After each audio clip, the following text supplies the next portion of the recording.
The rain hammered against cracked windows as Adrian Voss sat in the forgotten diner, a man everyone believed had buried his heart with his wife 6 months ago. The most feared name in the underworld didn't flinch at violence anymore. He was built from it now, carved into something cold and efficient. Then a tray crashed. A voice cut through the storm, and when the waitress turned around, exhausted and swollen with pregnancy, Adrian's world shattered for the second time.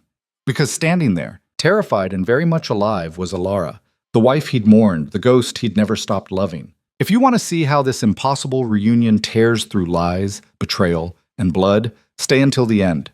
Hit that like button and drop a comment with your city so I can see how far this story travels. The diner squatted at the edge of the industrial district like something the city had tried to forget.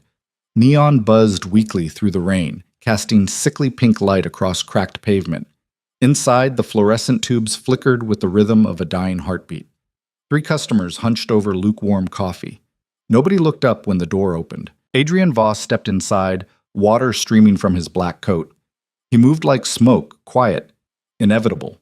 The 2 men flanking him weren't there for coffee. They were there because Adrian Voss didn't go anywhere without insurance. Not anymore. 6 months had changed him in ways that went deeper than the new scar across his knuckles or the gray threading through his dark hair. His wife's funeral had been closed casket. There hadn't been enough left to show.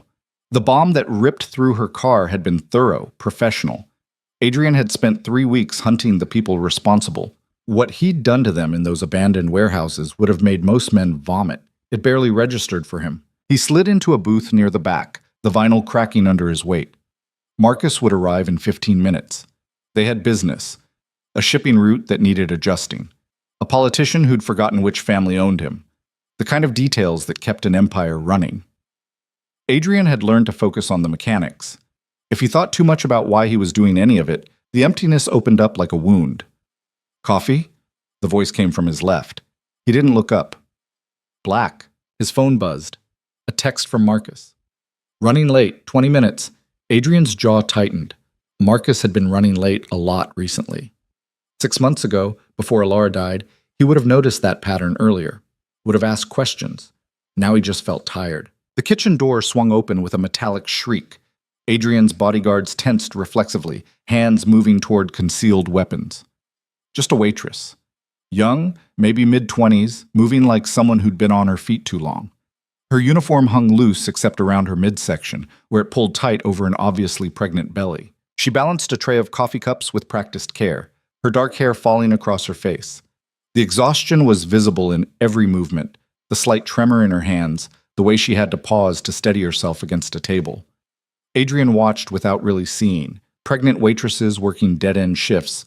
The city chewed people up like that. He'd built his fortune on that fact, on desperate people making desperate choices. The tray tilted. She tried to catch it, overcorrected. Ceramic shattered across tile. Coffee spread in a dark pool. The sound cut through the diner's quiet like a gunshot. "Shit," she breathed. "Shit, shit, shit." Her voice. Adrian's head snapped up so fast his neck cracked. That voice. He knew that voice the way he knew his own heartbeat, knew it from 1,000 mornings, from fights and laughter and whispered promises in the dark. The waitress was already dropping to her knees, trying to gather the broken pieces. Her hair fell forward, hiding her face. "Leave it," the cook barked from behind the counter. "Just leave it and get me the mop before—" "I'm sorry." The waitress's voice shook. "I'm sorry, I'll clean it. I just need—" She looked up. Time stopped. Adrian's coffee cup hit the table. Liquid sloshed across his hand. He didn't feel it. Alara, not someone who looked like her, not a hallucination born from grief and too many sleepless nights. Alara, his wife, the woman he'd buried, the woman he'd mourned, the woman he'd watched lowered into the ground in a sealed coffin because there wasn't enough left to see. She was thinner, exhausted. There were dark circles under her eyes that hadn't been there before, and her hair was shorter, badly cut like she'd done it herself with kitchen scissors. But it was her. The curve of her jaw, the exact angle of her cheekbones, the small scar above her left eyebrow from when she'd fallen off her bike at 14. And she was pregnant. Very pregnant. Alara's eyes met his across the diner. The color drained from her face. The broken cup pieces fell from her hands. "No," she whispered.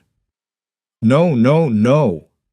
Adrian stood. His chair scraped across the floor. His bodyguards moved with him, confused but alert. Alara. His voice came out wrecked. 6 months of holding everything together, of functioning like a machine, of pretending the grief wasn't slowly killing him. It all cracked apart in that single word. She scrambled backward, still on her knees, broken ceramic cutting into her palms. Blood welled up. She didn't seem to notice. Stay away from me. Her voice climbed toward panic. Please, please stay away. What? Adrian took a step forward. His mind was trying to process the impossible, trying to reconcile the coffin and the funeral and the months of grief with the woman in front of him. How are you, she? I said stay back. She was on her feet now, backing toward the kitchen. Don't come near me, don't. The cook appeared in the doorway. The hell's going on out here? He was a big man, mid-50s, with forearms like hams and a face that suggested he'd done time. The kind of guy who'd hired Alara without asking too many questions. He took one look at the scene and made the wrong calculation. You bothering my girl? He moved toward Adrian with the confidence of someone who didn't recognize death when it walked in wearing a $1,000 suit. One of Adrian's bodyguards shifted forward. Adrian raised a hand, stopping him. This doesn't concern you, Adrian said, not taking his eyes off Alara. Walk away. The fuck it doesn't. The cook grabbed Alara's arm. You okay, honey? She was shaking so hard her teeth chattered. I'm fine. Just doesn't look fine to me. The cook's grip tightened. Looks like this asshole's scaring you. We don't need his kind in here. Adrian saw it happen in slow motion, the cook's fingers digging into Alara's upper arm, the way she flinched, the small gasp of pain. Something ancient and violent surged up through Adrian's chest. Take your hand off my wife. The words came out quiet, deadly. The cook laughed. Actually laughed. Your wife? Brother, I don't know what kind of game you're... Adrian moved. He crossed the distance in 2 strides. His hand locked around the cook's wrist with enough force to make bones grind. The bigger man's face went white. I won't say it again. Adrian's voice hadn't risen. It didn't need to. Let her go. The cook released Alara and tried to pull free. Adrian's grip didn't budge. Jesus Christ, you're breaking. Adrian twisted. Not hard enough to snap anything, but hard enough to send the message. The cook dropped to one knee with a choked sound. Out! Adrian released him. Before I change my mind about being reasonable. The cook didn't need to be told twice. He scrambled backward, cradling his wrist, and disappeared into the kitchen. The door swung shut behind him. The other customers had already left. Adrian's bodyguards moved to the entrance, blocking it, creating privacy. Adrian turned back to Alara. She was pressed against the counter, one hand protectively over her swollen belly. Her eyes were wide, not with relief, but with terror. Don't! Her voice cracked. Please don't. Don't what? Adrian took a step toward her. Alara, what the hell is happening? How are you? They told me you were dead. They showed me the car. There was DNA evidence, dental records. Stop! She was crying now, tears cutting tracks through the exhaustion on her face. Just stop talking. I know what you are. I know what you do to people who cross you. The words hit Adrian like a physical blow. Alara, what are you talking about? Please. She was begging now, her whole body trembling. I didn't know where else to go. I had nothing. But I never talked. I swear to God I never told anyone anything about your business. I've been invisible. I've been careful. I didn't... Alara. Adrian kept his voice gentle, fighting the urge to close the distance between them and pull her into his arms. I don't understand. Why would you need to hide from me? I thought you were dead. I mourned you. You ordered it. The accusation exploded out of her. Don't stand there and pretend. I know it was you. Marcus told me everything before. Marcus. Adrian's blood went cold. What does Marcus have to do with this? Alara laughed, but it was a broken sound. He came to warn me, the night before the car bomb. He said you'd found out about the pregnancy, that you couldn't risk the exposure, that you'd decided I was too much of a liability. He told me to run or you'd kill me. The floor tilted under Adrian's feet. Alara, that's not true. None of that is true. Don't lie to me, her voice rose. I saw the order. Marcus showed me the text from your phone, your private number, word for word. The wife has become a problem. Handle it permanently. Adrian's mind raced. His private phone. Only 3 people had that number. Marcus was one of them. I never sent that message, he said. Alara, I swear on everything, I never... Then why did someone blow up my car? She was sobbing openly now. Why did Marcus risk his life to warn me if it wasn't real? Why have I been living in shelters and sleeping in my car and working 3 jobs if you didn't want me dead? Adrian forced himself to think through the rage building in his chest. 6 months ago, Marcus had come to him with news about the car bomb, had shown him the wreckage, the evidence, the confirmation that Alara was gone, had stood beside him at the funeral, had helped him hunt down the supposed perpetrators, a rival family trying to send a message. And all of it had been a lie. Where's Marcus now? Adrian asked quietly. Alara shook her head. I don't know. I haven't seen him since that night. He gave me $5,000 in cash and told me to disappear. Said if you found me, he couldn't protect me. $5,000. Just enough to keep her running, keep her desperate, keep her from asking questions or trying to reach out. Marcus had played it perfectly, made her afraid of the one person who would have burned the city down to keep her safe. The pregnancy, Adrian said. How far along are you? 7 months.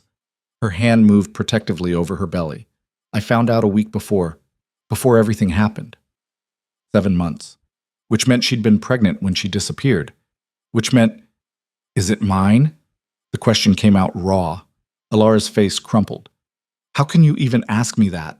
Because 6 months ago my wife died in a car bomb, and now she's standing in front of me pregnant and terrified, and I don't know what the hell is real anymore.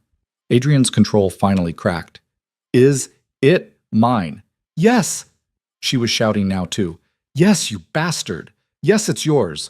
I found out, and I was going to tell you, and then Marcus came and showed me that text, and I didn't know what else to do. I thought you wanted us dead. Us. The word hung in the air. Adrian had a son. Or a daughter. Growing inside the woman he'd thought he'd lost.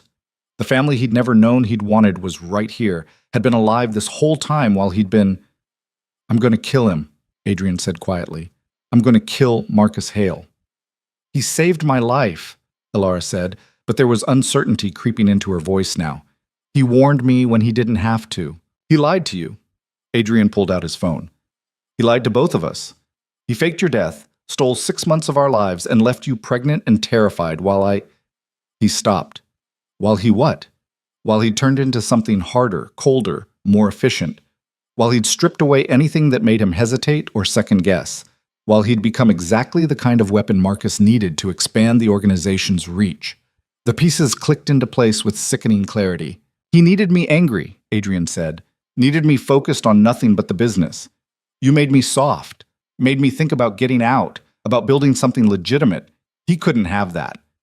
Alara was staring at him now, really seeing him for the first time. You didn't know. I didn't know. You didn't order. I would never. Adrian's voice broke. Alara, I would burn the world down before I let anyone hurt you. How could you think? Because that's what everyone told me you were. She was crying again. That's what the news said, what the police said, what your own people said. Adrian Voss, the ghost, the killer, the man who built an empire on fear. Why wouldn't I believe you'd kill me too? Because I loved you. Adrian crossed the distance between them in 2 steps. Alara didn't run this time. Because I married you knowing it would make you a target, and I promised you I'd always keep you safe, and I failed. But I never stopped loving you, not for 1 second. His hand reached for her face, then stopped inches away, asking permission. Alara's breath hitched. Then she leaned forward just slightly, closing the gap. His palm cupped her cheek. She was warm, real, alive. I thought you were dead, he whispered. I wanted to die too. I thought you wanted me dead. Her hand came up to cover his. I was so scared. I know. I'm sorry. I'm so fucking sorry. They stood there in the middle of the destroyed diner, surrounded by broken ceramic and spilled coffee, holding on to each other like drowning people. The moment shattered with the sound of the kitchen door slamming open. The cook was back, and he wasn't alone. 3 men, all carrying, the kind of improvised security that diner owners kept on speed dial in this part of town. Told you to leave, the cook said. Now we're going to make you. Adrian didn't move, didn't take his hand from Alara's face. Tell them to go away, he said quietly, still looking at his wife. Alara bit her lip. Then, Eddie, these men need to leave. Now. The hell they do. They can... Now, Eddie, something in her voice cut through the bravado. Please, just let them go. Eddie looked between them, reading the situation, probably seeing enough in Adrian's eyes to realize he'd miscalculated badly. "Your funeral," he muttered. He jerked his head at his backup. They filed out, leaving Adrian alone with Alara and his bodyguards. "We need to leave," Adrian said. "Marcus will have eyes everywhere. If someone saw me come in here, if they tell him, he'll know I'm alive." Alara pulled back, the fear creeping back into her eyes. "He'll know you know. And he'll run." Adrian was already thinking 3 steps ahead. "Or he'll try to finish what he started." His phone buzzed. "Marcus. On my way. 10 minutes. Adrian stared at the message. Marcus was coming here, to this exact location, which meant, "This wasn't random," he said slowly. "He sent me here." "What?" "The meeting. He chose this place, said his usual spot was being watched." Adrian's mind raced. "He wanted me to find you. Why would he?" Unless it was a test. Unless Marcus had been watching, waiting to see if Adrian had really become the cold, efficient killer he'd been shaped into. If Adrian would do what needed to be done when confronted with the ghost of his dead wife. If he'd finished the job. "We're leaving." Adrian grabbed Alara's hand. "Right now." "I can't just... my things. There's no time." He pulled her toward the door. His bodyguards moved into formation around them. "Whatever you left behind, we'll replace it. Right now, we need to..." The window exploded inward. Adrian reacted on instinct, throwing himself over Alara as glass rained down. They hit the floor hard. His body covered hers, protected her and the baby from the debris. Gunfire. Automatic weapons. The booth where he'd been sitting disintegrated into splinters. "Back door!" One of his bodyguards was returning fire, buying them seconds. "Go! Go! Go!" Adrian hauled Alara up. She was screaming, hands over her head. He half carried, half dragged her toward the kitchen. More gunfire. One of his men went down. The other was still shooting, creating cover. They burst through the kitchen door. The cook and his friends had already fled. Smart. The back exit was 20 feet away. A rusted metal door that probably opened into an alley. Adrian kicked it open and pulled Alara through. Rain hammered down. The alley was narrow, dark, lined with dumpsters and fire escapes. Adrian's car was parked on the main street, unreachable now. They'd have to run. "Can you run?" he asked Alara. She was breathing hard, hands protectively over her belly. I can try." More gunfire from inside the diner. His remaining bodyguard was either dead or pinned down. Adrian made a decision. He scooped Alara up, one arm under her knees, the other around her shoulders. "Hold on to me." He ran. Behind them, the shooting continued. Someone would call the police, but in this neighborhood, that meant 15 minutes minimum. They needed to be gone in 5. Adrian's lungs burned. Alara wasn't heavy, but she was awkward to carry, and his dress shoes weren't made for sprinting through rain-slicked alleys. He pushed through it, focusing on the end of the block, on getting her somewhere safe. A car pulled across the alley entrance ahead of them. Adrian skidded to a stop, nearly losing his balance. The car door opened. Marcus Hale stepped out. Hale. He looked the same as always. Perfectly tailored suit, graying hair slicked back. The kind of face that could sell you anything. He wasn't holding a weapon. Didn't need to. 3 armed men flanked him. "Adrian." Marcus's voice was calm, almost friendly. "We need to talk." Adrian set Alara down but kept her behind him. His hand moved to the gun under his jacket. "Talk about what, Marcus? About how you faked my wife's death? About how you've been lying to me for 6 months? About how I saved your life?" Marcus took a step forward. His men raised their weapons slightly. "About how I turned you from a lovesick fool into the leader this organization needed. By making me think she was dead? By removing the weakness." Marcus's eyes flicked to Alara. "Look at you. 5 minutes with her, and you're already making stupid decisions. Running through alleys, exposing yourself, thinking with your heart instead of your head. She's my wife. She's a liability." Marcus's voice hardened. "She always was. You were getting soft, talking about going legitimate, about walking away from everything we built. I couldn't let that happen." "So you killed her? Or tried to?" "I saved her." Marcus gestured to Alara. "I could have had her eliminated. Should have, honestly. But I gave her cash, gave her a chance to run, because despite what you think, I'm not a monster. You're worse than a monster." Adrian's hand was on his gun now. "You're a traitor." "I'm a realist." Marcus smiled slightly. "And I made the right call. Look what you accomplished in the last 6 months. The territories we took, the deals we closed, you became what you were always meant to be. I became miserable. You became effective. Marcus's smile faded. And now you're going to make a choice.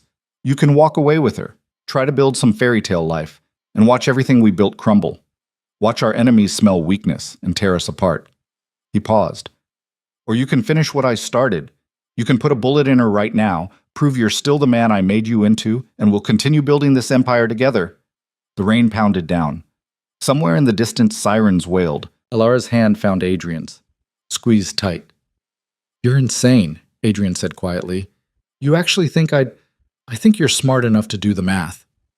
Marcus pulled out a phone, showed Adrian the screen. Security footage, multiple angles. I have cameras in half the buildings in this city. If you shoot me, my men will know within 60 seconds. If you run, they'll hunt you down. But if you make the right choice... He let the sentence hang. Adrian stared at the man he'd trusted for 10 years. The man who'd been at his wedding. Who'd helped him build everything from nothing. Who'd turned his wife's murder into a tool for manipulation. You're right about one thing, Adrian said. Marcus raised an eyebrow. What's that? I'm not the same man I was 6 months ago. Adrian drew his gun and fired in one smooth motion. The bullet caught Marcus in the chest, center mass. He staggered back, surprise blooming across his face. His men started to raise their weapons, but Adrian was already moving. He grabbed Alara, pulled her behind a dumpster as gunfire erupted. Metal pinged and sparked. Adrian returned fire blindly, buying seconds. The fire escape! Alara pointed upward with a shaking hand. 3rd floor. It connects to the building behind us. Adrian looked up. She was right. The ladder was 15 feet away, exposed, but it was their only shot. When I say run, you run. He ejected his magazine, slammed in his spare. Last one. Don't stop. Don't look back. I'll be right behind you. Adrian, I'm not losing you again. He leaned out and fired 3 quick shots, making Marcus's men dive for cover. Run! Alara ran. Pregnant, exhausted, terrified, she ran like hell. Adrian followed, firing backward to keep the gunmen suppressed. Bullets sparked off brick and metal around them. Alara reached the ladder, started climbing. Adrian hit the bottom rung just as his gun clicked empty. He threw it at the nearest gunman and climbed. A bullet grazed his calf. Pain exploded up his leg. He kept climbing. Alara reached the 3rd floor and scrambled over the railing. Adrian pulled himself up after her, his injured leg screaming. Below, the gunmen were reloading, preparing to follow. This way! Alara was already running along the fire escape toward the connecting building. She'd worked in this neighborhood, knew the layout. They jumped the gap between buildings, stumbled through an unlocked window into someone's apartment. An elderly woman looked up from her TV, mouth opening to scream. Sorry, Adrian gasped. Wrong apartment. They ran through her living room, out into the hallway, down 3 flights of stairs. Behind them, more gunfire. The building's residents were screaming. They burst out onto a different street. Rain soaked them instantly. Adrian's leg was bleeding badly, leaving a trail. A taxi sat at the corner, engine running. Adrian yanked the door open, pulled Alara inside. Drive. Now. I'll pay you $10,000 to drive and not ask questions. The driver, a grizzled man in his 60s, looked at them in his rearview mirror, saw the blood, the fear, the desperation. Saw the pregnant woman shaking in the back seat. 20,000, he said. Done. The taxi pulled away from the curb just as Marcus's men rounded the corner. They fired at the retreating vehicle. The back window exploded. The driver cursed but kept going, taking a hard right into an alley. Adrian pulled Alara down, covering her with his body again. Glass rained over them. You okay? He asked. No. Her voice was muffled against his chest. None of this is okay. I know.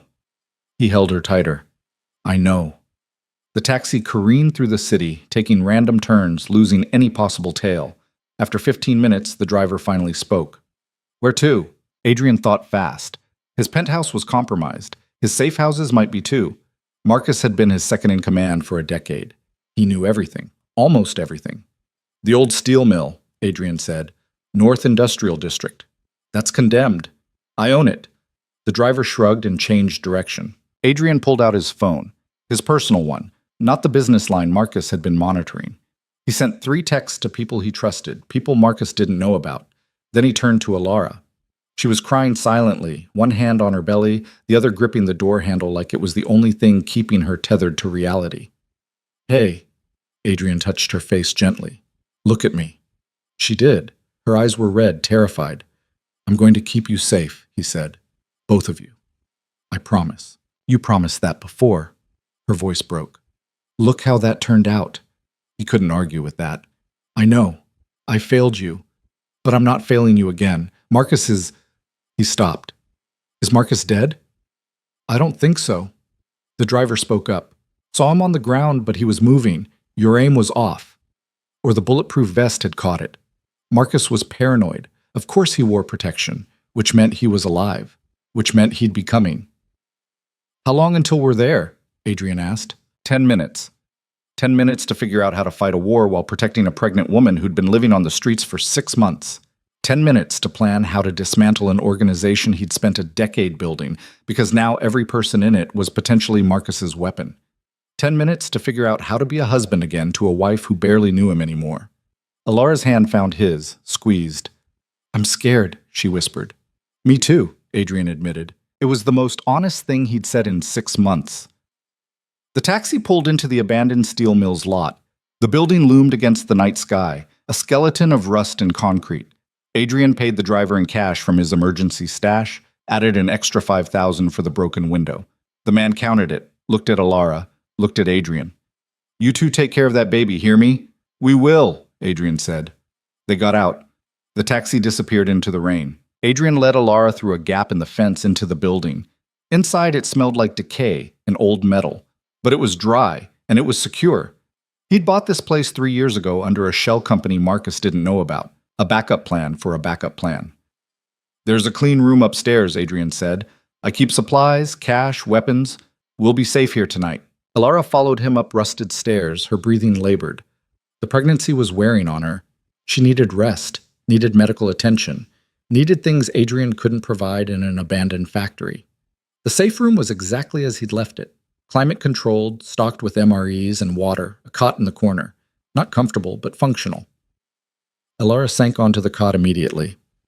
"I need to tell you something." Adrian was checking his leg wound through and through, not as bad as it felt. "What?" "The baby." She looked down at her belly. "Something's wrong. I've been having contractions since the diner, since we ran." Adrian's blood went cold. "Contractions? You're 7 months. That's too early." "I know." Tears spilled down her cheeks. "I know, but I can't afford a hospital, I don't have insurance, and if I gave them my real name—" "We're going to a hospital." Adrian was already pulling out his phone. "Right now. Adrian, if Marcus finds out, then he finds out." Adrian's voice was steel. "I'm not losing you again, and I'm not losing our child. We go to the hospital, we deal with Marcus after." But even as he said it, he knew it wasn't that simple. A hospital meant records, meant exposure, meant giving Marcus a target. His phone buzzed. One of his 3 trusted contacts had responded. "Safe house ready. Medical supplies on site. Bring her now." Adrian showed Alara the message. "We have another option. A doctor I trust, former Army medic, works off the books. He owes me. Can he handle premature labor? If it comes to that, yes. He's not a hospital, but he's good." Adrian helped her to her feet. "It's a 20-minute drive. Can you make it?" Another contraction hit her. She gasped, doubling over. Adrian caught her, supported her weight. "I don't think I have a choice," she managed. They made their way back downstairs, back into the rain. Adrian's legs screamed with every step, but he ignored it. One of his other contacts had left a car 2 blocks away, a nondescript sedan with clean plates. He got Alara into the passenger seat, then slid behind the wheel. His leg was bleeding through his pants now, making the clutch stick. "You're hurt," Alara said. "I'm fine." "You're bleeding all over the car." I said I'm fine. She reached over, touched his thigh. He flinched. Her hand came away red. "Adrian, after we get you safe," he said. "After the baby's safe. Then I'll worry about a bullet graze." He started driving, heading north toward the safe house. The city slid past, dark and wet and dangerous. Somewhere out there, Marcus was regrouping, planning, preparing to finish this. "Tell me about the last 6 months," Alara said quietly. "Tell me what I missed." Adrian kept his eyes on the road. "What do you want to know?" Everything. What you did. Who you became. The man who walked into that diner. He wasn't the man I married. No, Adrian agreed. He wasn't. So tell me about him. And because they had 20 minutes, and because she deserved the truth, Adrian told her. He told her about the funeral, about hunting down the people he thought had killed her, about what he'd done to them in those warehouses. He told her about the deals he'd made, the territories he'd taken, the people who'd crossed him and disappeared. He told her about becoming the ghost everyone feared. Alara listened without interrupting. When he finished, she was quiet for a long moment. Do you regret it? She finally asked. Which part? Any of it. All of it. Adrian thought about that. I regret that it happened. I don't regret surviving it. That's not an answer. It's the only one I have. Another contraction. Alara gripped the dashboard, breathing through it. When it passed, she said, I used to think I knew who you were, who we were together, but I'm not sure anymore. I'm not sure either, Adrian admitted. 6 months ago, I had a plan. Get out, go legitimate, build something clean with you. Now, I don't know if that's even possible. Because of Marcus. Because of what I became without you. He took a turn too fast, corrected. Because I'm good at this, Alara. The violence, the strategy, the ruthlessness. I'm better at it than I ever wanted to be. And I don't know if I can just walk away from that. Even for your family? The word hit him hard.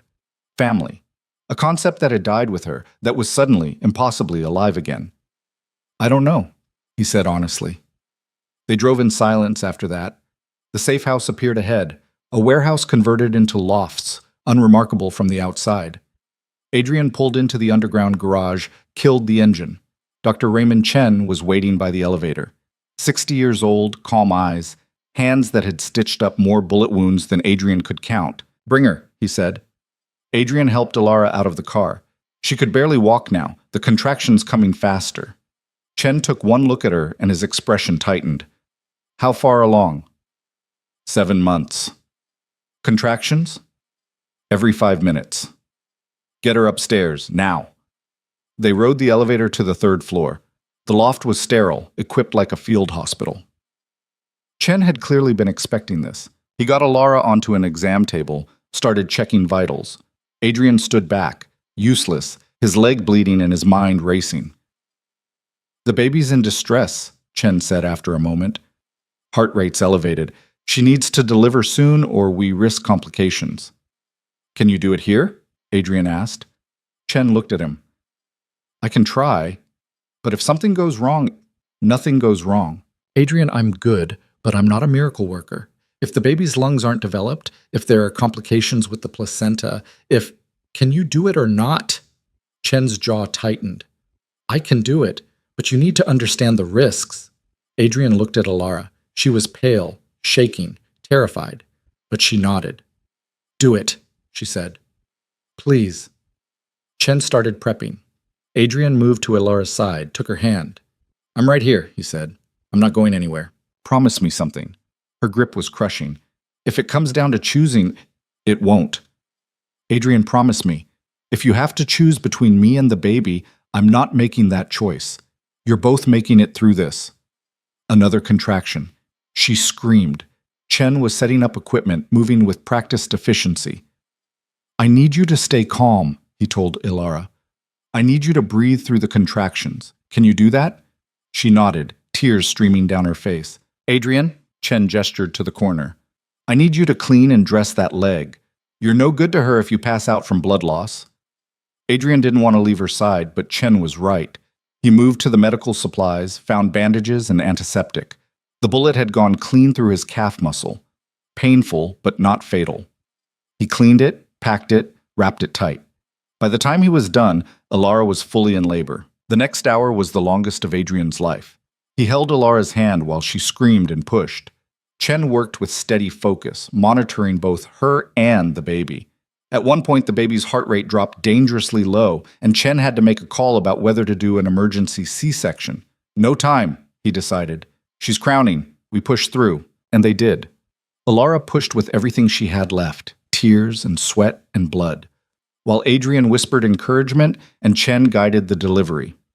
At 3:47 a.m., in an underground loft in the industrial district, with rain hammering against the windows and half the criminal underworld hunting them, Their son was born. He came out blue and silent. Chen worked quickly, suctioning his airway, rubbing his chest. 5 seconds. 10. 15. Then a thin, angry wail cut through the room. He's breathing, Chen said. Lungs sound good. Heart rate stabilizing. He placed the baby on Alara's chest. She sobbed, wrapping her arms around him. Hi, she whispered. Hi, baby. Hi. Adrian stared at them. His wife, his son, his family. The things he'd thought were lost forever, now real and bloody and perfect in front of him. Congratulations, Chen said quietly. You have a healthy baby boy. Adrian couldn't speak, could barely breathe. He reached out with a shaking hand and touched his son's tiny fingers. The baby's hand closed around his thumb reflexively.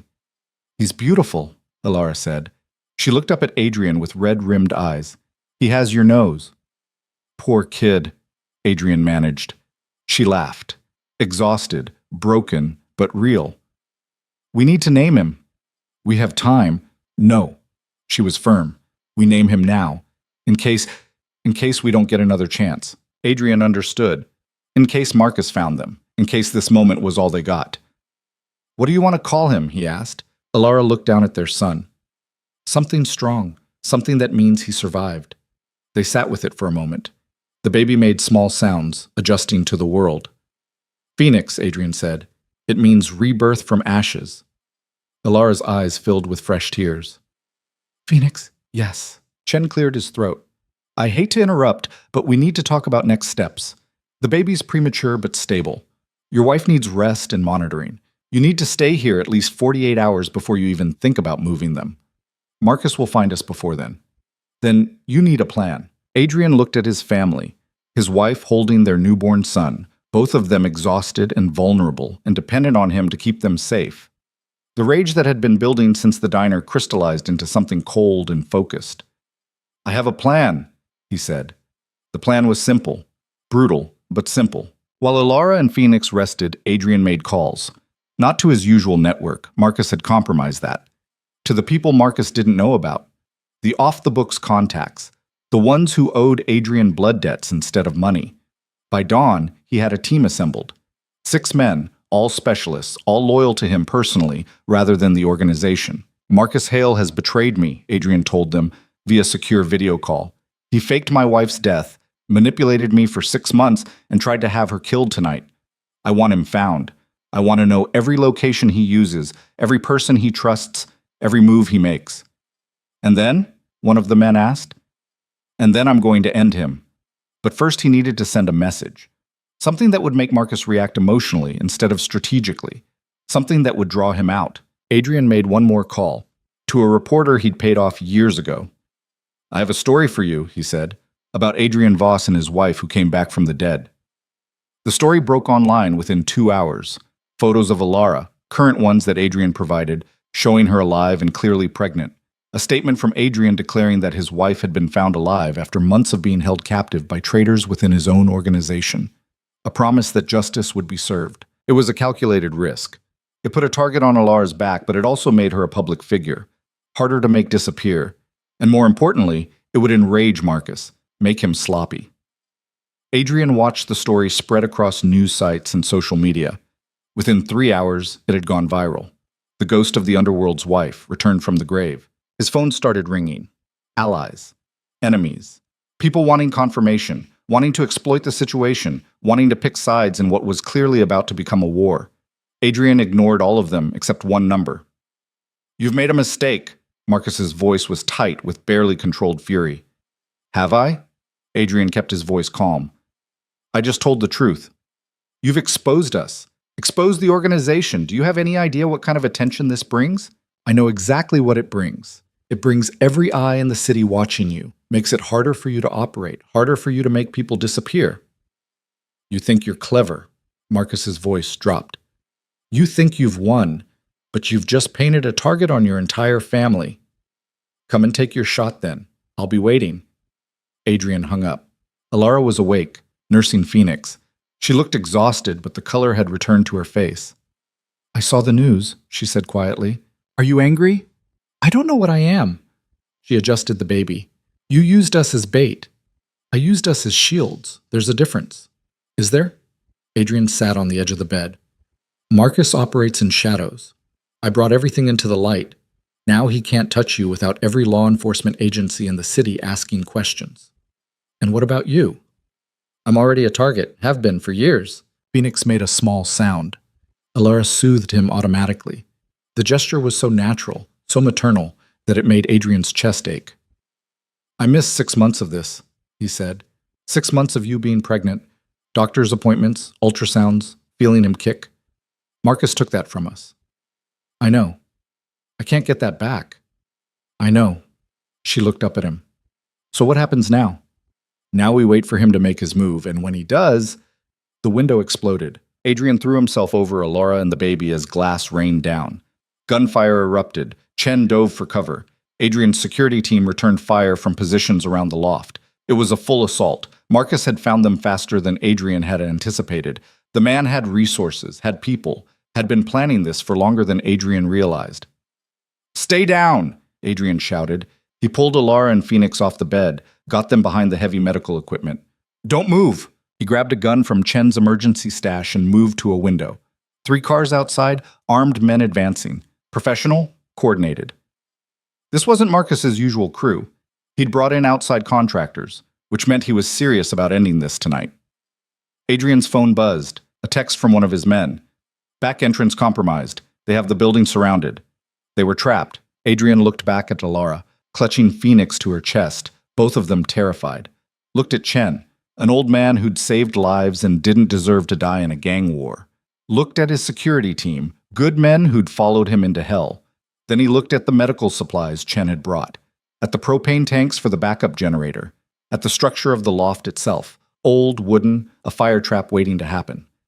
An idea formed, desperate, dangerous, but it might work. Chen, Adrian called over the gunfire, where's your emergency exit? Service tunnel leads to the next building over. But they'll have it covered. They'll have it covered now. But they won't in 5 minutes. Adrian was already moving, gathering supplies. I need you to take Alara and Phoenix through the tunnel. Get them to your secondary location. What are you going to do? Buy you time. Alara understood immediately. No. Adrian, no. There's no other way. He knelt beside her, cupped her face. I can't protect you and fight them, but I can give you a head start. You'll die. Maybe. He kissed her forehead. But you and Phoenix will live. That's what matters. Don't you dare. She was crying. Don't you dare make me lose you again. I'll find you, he promised.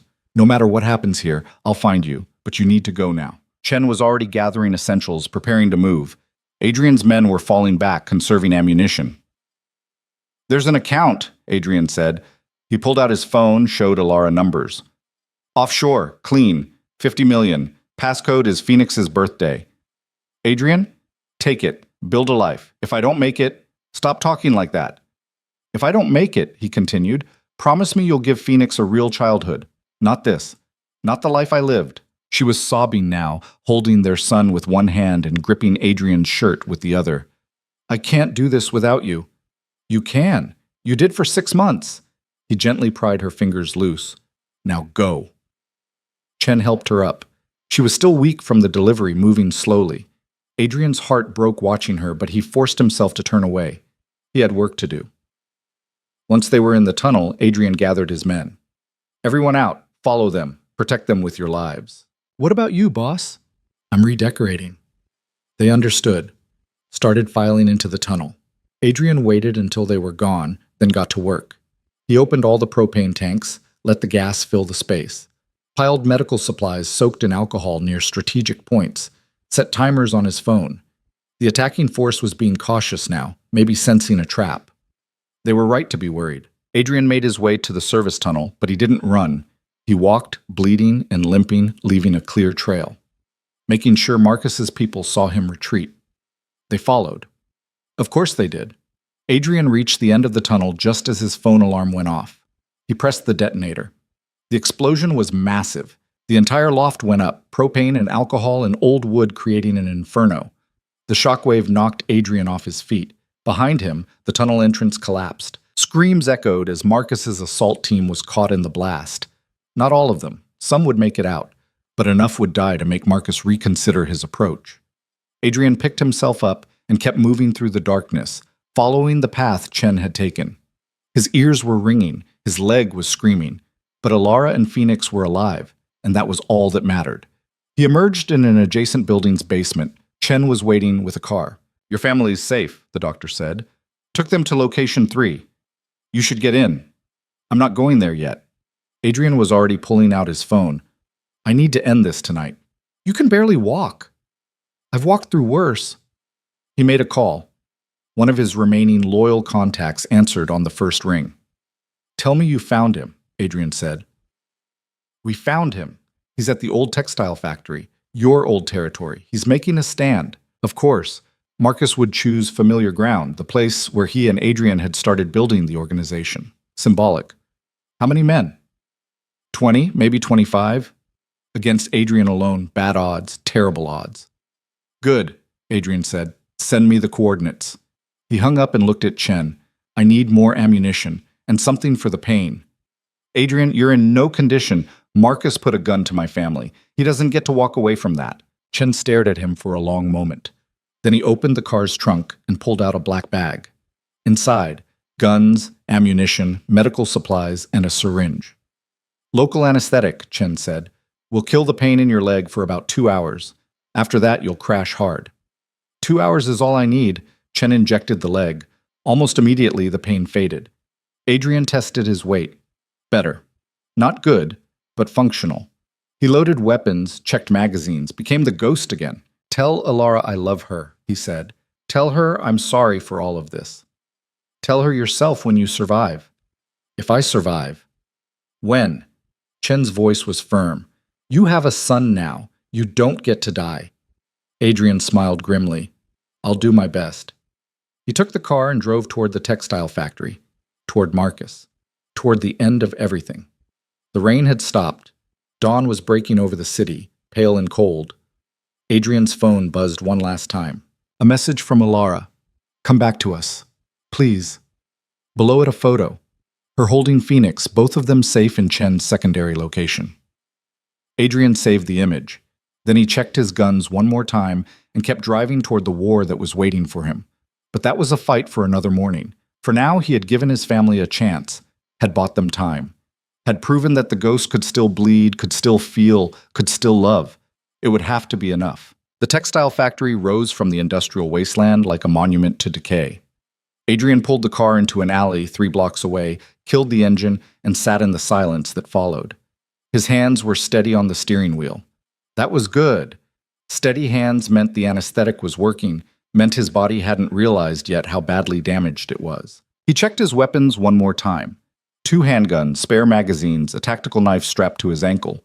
Not enough firepower to take on 25 men in a fortified position, but Adrian had never relied on superior numbers. He relied on being willing to go further than anyone else in the room. The phone buzzed. "Chen, your family is secure. She's asking about you." Adrian didn't respond. What could he say? That he was about to walk into a slaughter? That he might not make it back? She already knew that. They both did. He got out of the car and started walking. The factory was surrounded by chain-link fence, rusted and sagging. Security cameras had been installed recently. Marcus's addition. Adrian could see at least 6 armed guards patrolling the perimeter. Professional setup. Marcus had planned for this. Adrian circled the building once, staying in the shadows, cataloging entry points and guard positions. The main entrance was heavily fortified. Side doors were locked and probably wired. But the old loading dock in the back, that was his way in. He'd used it himself years ago when they were first starting out, before the organization had money for real security. He moved closer, staying low. 2 guards stood near the loading dock, smoking and talking quietly. Adrian recognized one of them, Tommy Riggs, used to run numbers in the East District. The other was a stranger, probably new muscle Marcus had brought in. Adrian waited until they were looking away, then crossed the open ground in 3 seconds flat. By the time they turned back, he had Tommy in a chokehold with the knife pressed against the stranger's throat. "Don't," Adrian said quietly. "Don't make a sound." Tommy went still. The stranger started to struggle, then felt the knife break skin and thought better of it. "Where is he?" Adrian asked. "Top floor?" Tommy wheezed. "Old office suite. He's got 12 guys up there with him, another dozen scattered through the building. Explosives? Claymores at the main stairs, tripwires on the second floor landing. Adrian filed that away. Anyone else coming? Reinforcements in 30 minutes, maybe less. Which meant Adrian had a narrow window. He squeezed Tommy's carotid until the man went limp, then drove his elbow into the stranger's temple. Both guards dropped. Adrian zip-tied their hands, gagged them, and dragged them into the shadows. The loading dock door was unlocked. Careless.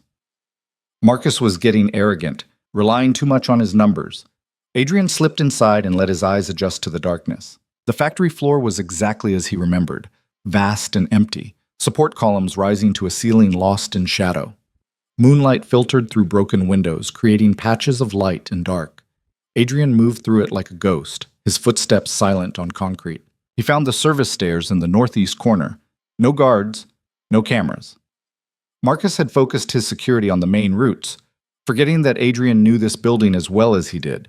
They'd built their empire from this place, had made their first real money running guns through this very floor. Adrian started climbing. The anesthetic was holding, but he could feel his body starting to rebel. Blood loss, exhaustion, the crash that would come when the drugs wore off. He pushed it down.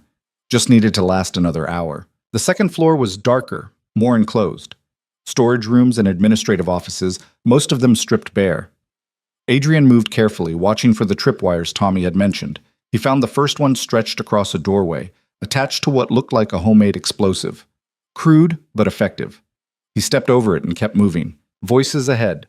Two men, talking about sports and complaining about the early morning shift. Adrian came around the corner fast, fired twice. Both men dropped before they could react.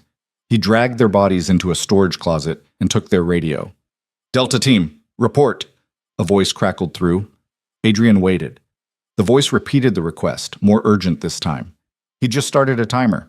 Marcus would know someone was in the building now. Time to move faster. He found the main stairs and paused, studying the setup. The claymores were obvious, two of them positioned to turn the stairwell into a kill zone. But the wiring was sloppy, done in a hurry. Adrian traced the detonation cord back to a pressure plate hidden under loose carpeting. He smiled grimly. Marcus had always been good at strategy, terrible at execution. That's why he'd kept Adrian around, to handle the details he couldn't be bothered with. Adrian bypassed the pressure plate and carefully disconnected the claymores. Then he climbed the stairs 3 at a time, his injured legs screaming despite the drugs. The third floor opened into what used to be the executive offices. Now, it was Marcus's war room. Adrian could hear voices, footsteps, the click of weapons being checked. He counted at least 8 distinct speakers, plus Marcus made 9. The others would be positioned in defensive points throughout the floor, not great odds. But Adrian had survived worse. He pulled out his phone and sent a single text to one of his remaining contacts. Execute. 30 seconds later, every light in the factory went out. Someone shouted in surprise. Flashlights clicked on, beams cutting through the darkness. Adrian used the confusion to move, slipping past 2 guards who were too focused on the power outage to notice the shadow behind them. He found a janitor's closet and crouched inside, listening to the controlled chaos. Marcus's voice cut through, calm and commanding. "Everyone stay at your positions. It's just a power interruption."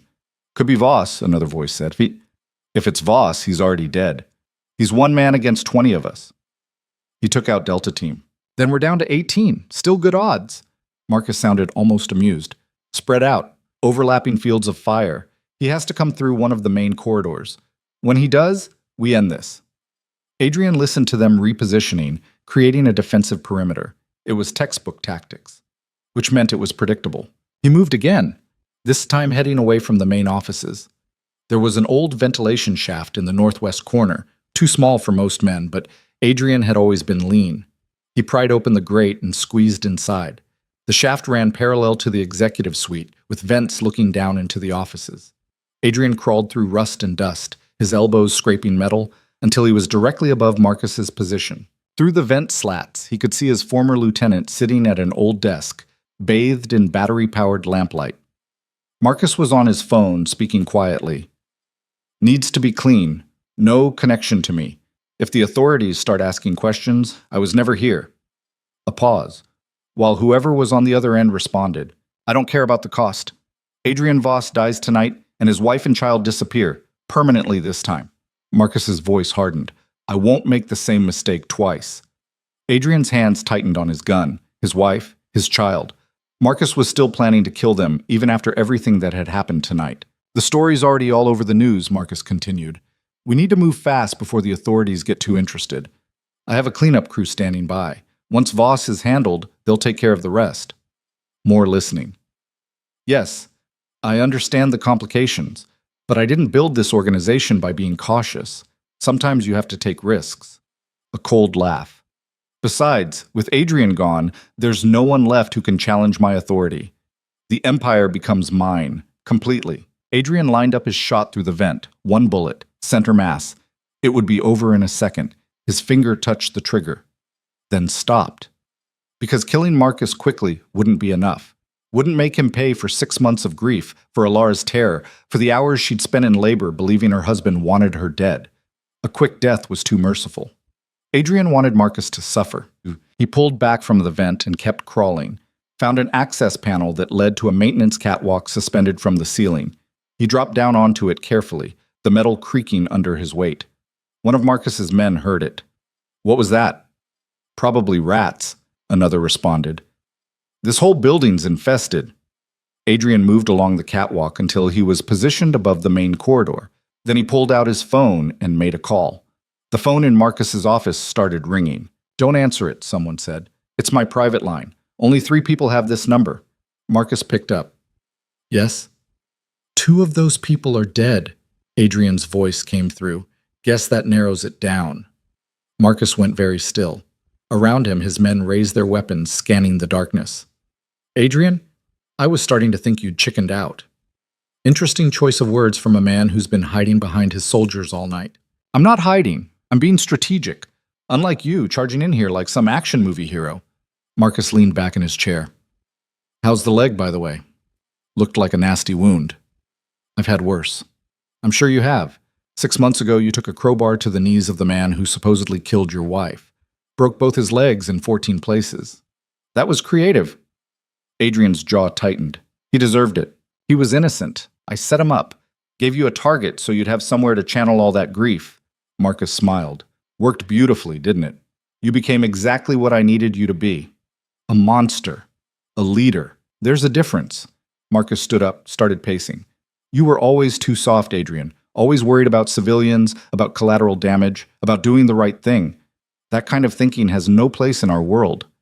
Then maybe I was never meant for your world. Oh, but you were. You just needed the right motivation. Marcus gestured to one of his men, who started moving toward the corridor. I gave you that. I gave you purpose. You took my wife from me. I liberated you from a weakness, and it worked. Look what you accomplished. The territories we took, the revenue we generated, the fear we instilled. You did that. The real you, not the version playing house with some girl. Adrian watched the soldier moving below him. Alara's not some girl. She's my wife. She's a liability. Always has been. Marcus's voice hardened. She made you question things. Made you think about getting out, going legitimate. I couldn't have that. So you tried to kill her. I tried to remove an obstacle. If she'd just stayed dead like she was supposed to, none of this would be necessary. The soldier was directly below Adrian now. He dropped from the catwalk, landing on the man's shoulders. They went down hard. Adrian drove his knife into the man's throat before he could scream, then rolled into the shadows as gunfire erupted. Bullets sparked off metal where he'd been standing. Adrian was already moving, using the support columns for cover. You're just delaying the inevitable, Marcus called out. You're outnumbered and injured. Surrender now, and I'll make it quick. Adrian didn't answer. He circled around, taking out another guard with a headshot, then ducked into an office as return fire chewed through the door frame.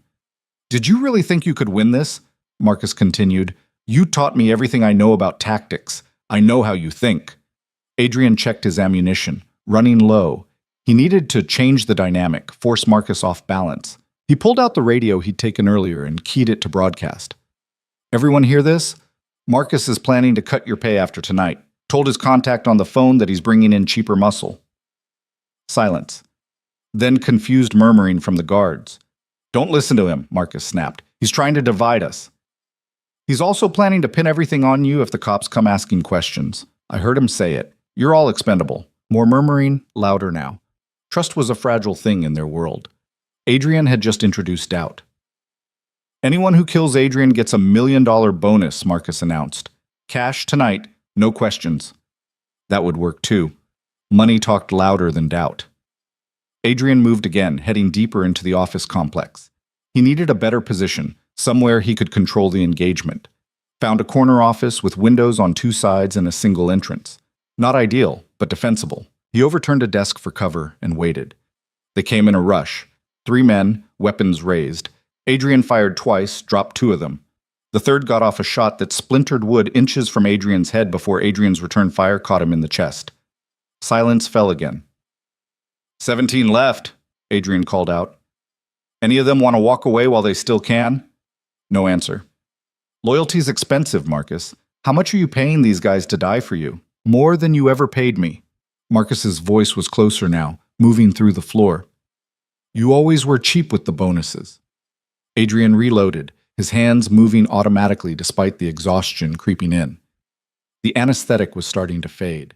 He could feel the pain in his leg returning, dull but building. Tell me something, he said. When did you decide to do it? When did you decide to betray me? A long pause. Then Marcus answered, and he sounded almost thoughtful. About a year ago. You came back from that dinner with Alara, and you were different, softer. You told me you were thinking about stepping back, maybe letting me run the day-to-day operations. I was trying to promote you. You were trying to retire, to walk away from everything we'd built and leave me holding the bag. Anger crept into Marcus's voice. I spent 10 years in your shadow, 10 years watching you make decisions, watching you get the credit, watching everyone treat you like you were something special, and you were going to just walk away? So you killed my wife out of jealousy? I removed an obstacle, there's a difference. Marcus was moving again, his footsteps deliberate. And it worked. You became focused, ruthless, everything I needed you to be while I positioned myself to take over. You were planning a coup. I was planning a transition of power. You would have died eventually. Car accident, heart attack, something clean, and I would have taken over with everyone's blessing. A bitter laugh. But then you had to find her. Had to ruin everything. Adrian shifted position, trying to track Marcus's voice. You know what the funny thing is? I was actually proud of you 6 months ago. Thought you'd finally stepped up. I did step up, just not the way you wanted. You became a snake. I became what this business requires. Someone willing to make the hard choices without sentimentality getting in the way. Adrian's leg gave out. He caught himself against the desk, pain shooting through the injury. The anesthetic was wearing off fast now. He had maybe 20 minutes before his body shut down completely. Time to end this. He pulled a flare from his tactical vest, something Chen had included in the gear bag, cracked it, and threw it into the corridor. Bright red light flooded the space.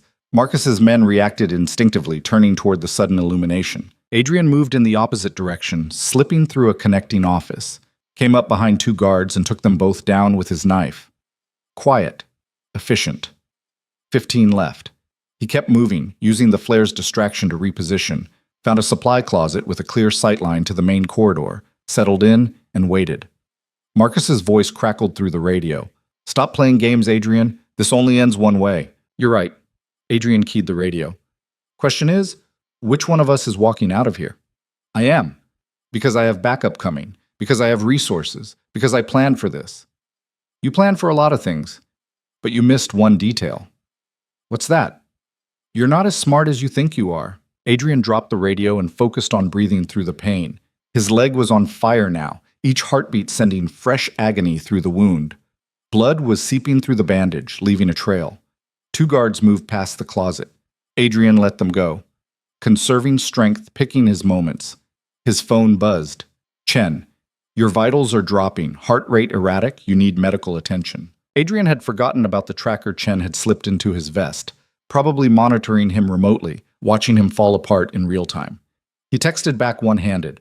How long do I have? At your current rate of blood loss? 30 minutes, maybe less.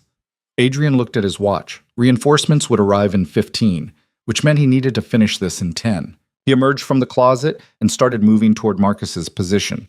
No more stealth, no more tactics, just forward momentum and the certainty that if he was dying anyway, he was taking Marcus with him. A guard spotted him. He's here! Northwest corridor! Gunfire erupted. Adrian returned fire as he advanced, not bothering with cover. A bullet grazed his shoulder. Another punched through his vest but got stopped by the trauma plate. He kept moving. 2 guards went down. then 3. Adrian's gun clicked empty. He dropped it and pulled his backup weapon, not breaking stride. "Stop him!" Marcus's voice had lost its calm edge. "Someone stop him!" More guards poured into the corridor.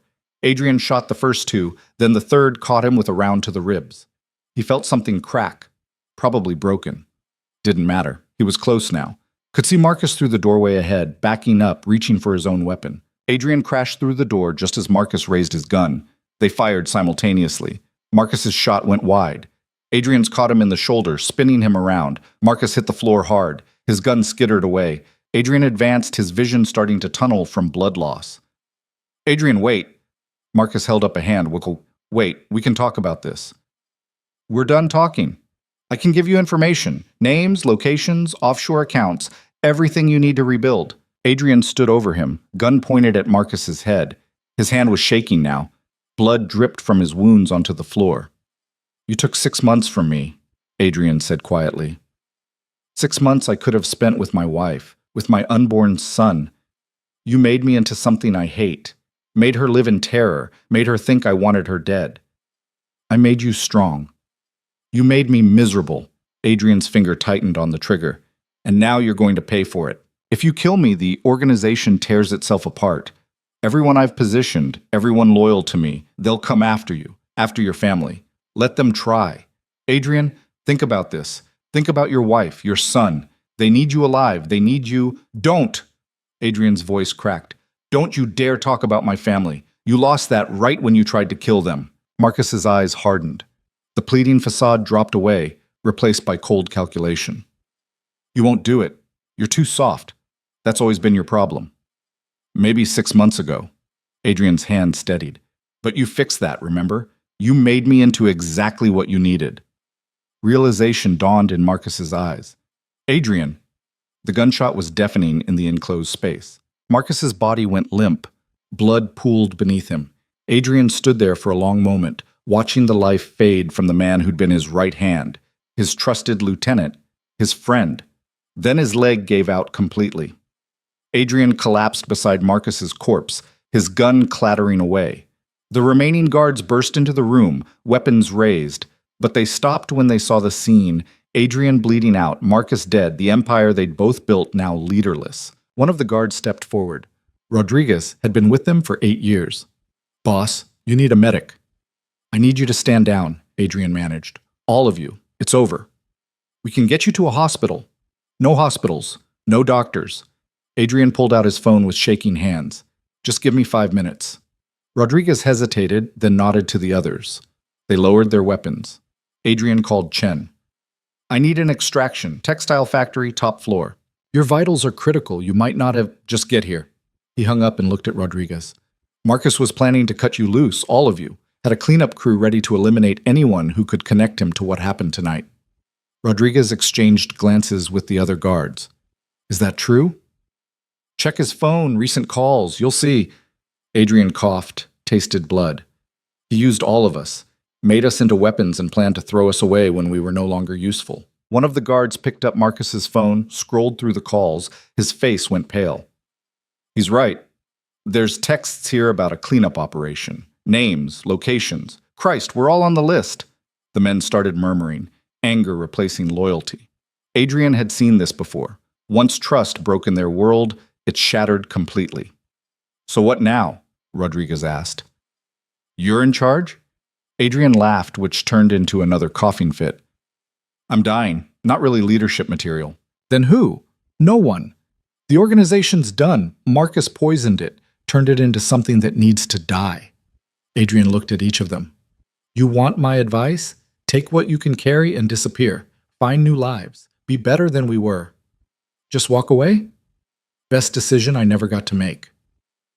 Sirens in the distance. Someone had called the police. The firefight had been too loud, too public. The whole thing was falling apart. "You should go," Adrian said, "before they get here." The guards looked at each other. Then one by one, they started leaving. Taking weapons, grabbing cash from Marcus's safe, vanishing into the pre-dawn darkness. Rodriguez stayed. "You sure about this, boss?" "I'm sure about nothing anymore. But I'm done building empires on blood." "What about your family?" "They're safe. That's all that matters." Adrian closed his eyes. Everything else is just details. Rodriguez knelt beside him. For what it's worth, you were better than him. You had a conscience. A lot of good that did. Maybe. But at least you can live with yourself. He stood up and headed for the door. Paused at the threshold. Good luck, boss. You too. Then Adrian was alone with Marcus's corpse and the spreading pool of his own blood. He tried to stay conscious, to hold on until Chen arrived, but the darkness was closing in fast. His phone buzzed, a message from Alara. Phoenix won't stop crying. I think he knows something's wrong. Please, tell me you're okay. Adrian typed with numb fingers. I'm coming home. Tell him Daddy's coming home. But he wasn't sure if he believed it. The extraction team found him 10 minutes later. Chen took one look and started barking orders. IV lines, pressure bandages, emergency medications. They loaded Adrian onto a stretcher and carried him down the stairs, past the bodies, through the carnage he'd created. Outside, police lights were converging. Chen's team moved fast, getting Adrian into an unmarked van before the authorities could establish a perimeter. Am I dying? Adrian asked as they worked on him. Not if I have anything to say about it. Chen was setting up a portable blood transfusion. But you've lost a lot of blood. The next few hours are critical. Adrian felt the van start moving. Where are we going? Same place as your family. I've got a full surgical setup there. Marcus? Dead according to my team. Is it over? Adrian thought about that. Marcus was dead, but the organization still existed. The territory, the contacts, the infrastructure, all of it was still out there, waiting for someone to claim it. In a few days, maybe a week, other players would move in, start carving up what he and Marcus had built. It's over for me, he said. Chen nodded and focused on keeping him alive. The van drove for 20 minutes, taking random turns to ensure they weren't followed. Adrian drifted in and out of consciousness. At one point, he opened his eyes and saw Chen on the phone, speaking urgently in Mandarin. Medical terms, probably coordinating with whoever was waiting at the destination. Then darkness again. When he woke next, they were carrying him into what looked like a converted warehouse. Industrial on the outside, state-of-the-art medical facility on the inside. Chen had clearly been preparing for this, had built a complete underground hospital for exactly this kind of emergency. Alara, Adrian managed. I need to see her. After surgery, you've got a bullet lodged near your spine. We need to remove it before it causes permanent damage. How long? 2 hours? Maybe 3. Tell her I'm alive. Tell her... He lost the words as they pushed him through double doors into an operating room. The last thing he saw before the anesthesia took him was Chen's determined face. The last thing he thought about was Phoenix's photo on his phone. Then, nothing. Adrian woke to pain. Not the sharp agony of being shot, but the deep, grinding ache of a body that had been opened up and put back together. He tried to move and couldn't. Restraints, medical, not hostile. Easy, Chen's voice. You're safe. Surgery went well. Adrian's eyes focused slowly. He was in a recovery room, surrounded by monitors. Daylight filtered through a small window. How long had he been out? 8 hours, Chen said, reading his expression. I had to repair significant tissue damage. You're lucky the bullet didn't sever your spinal cord. Alara?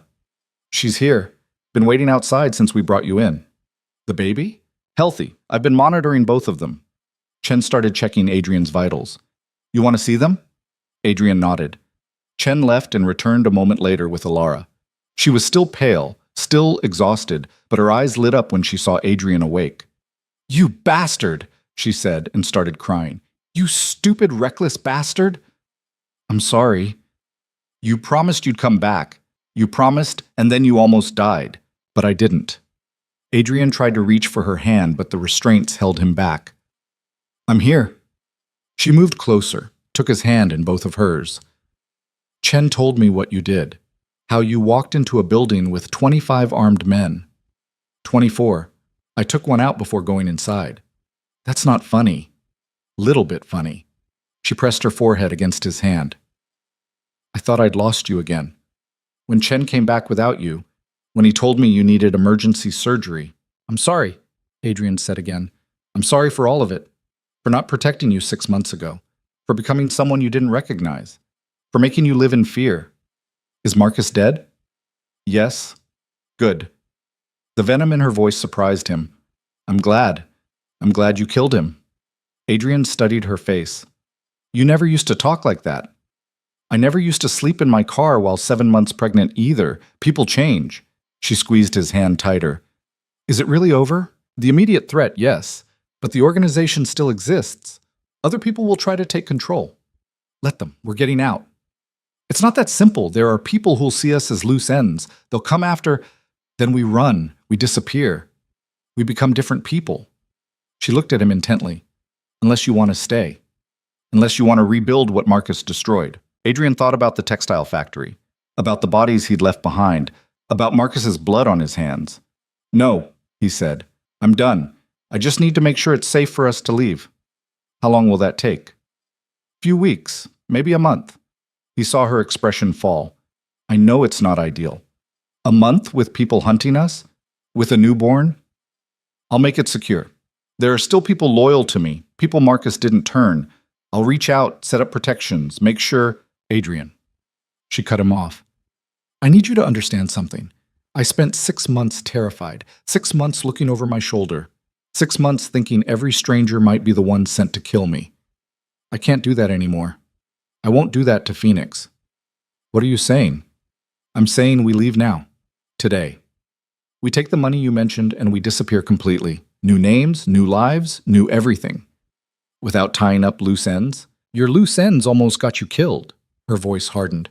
They almost made your son grow up without a father. So yes, without tying them up. We cut and run. Adrian wanted to argue, wanted to explain that running without preparing was reckless, dangerous.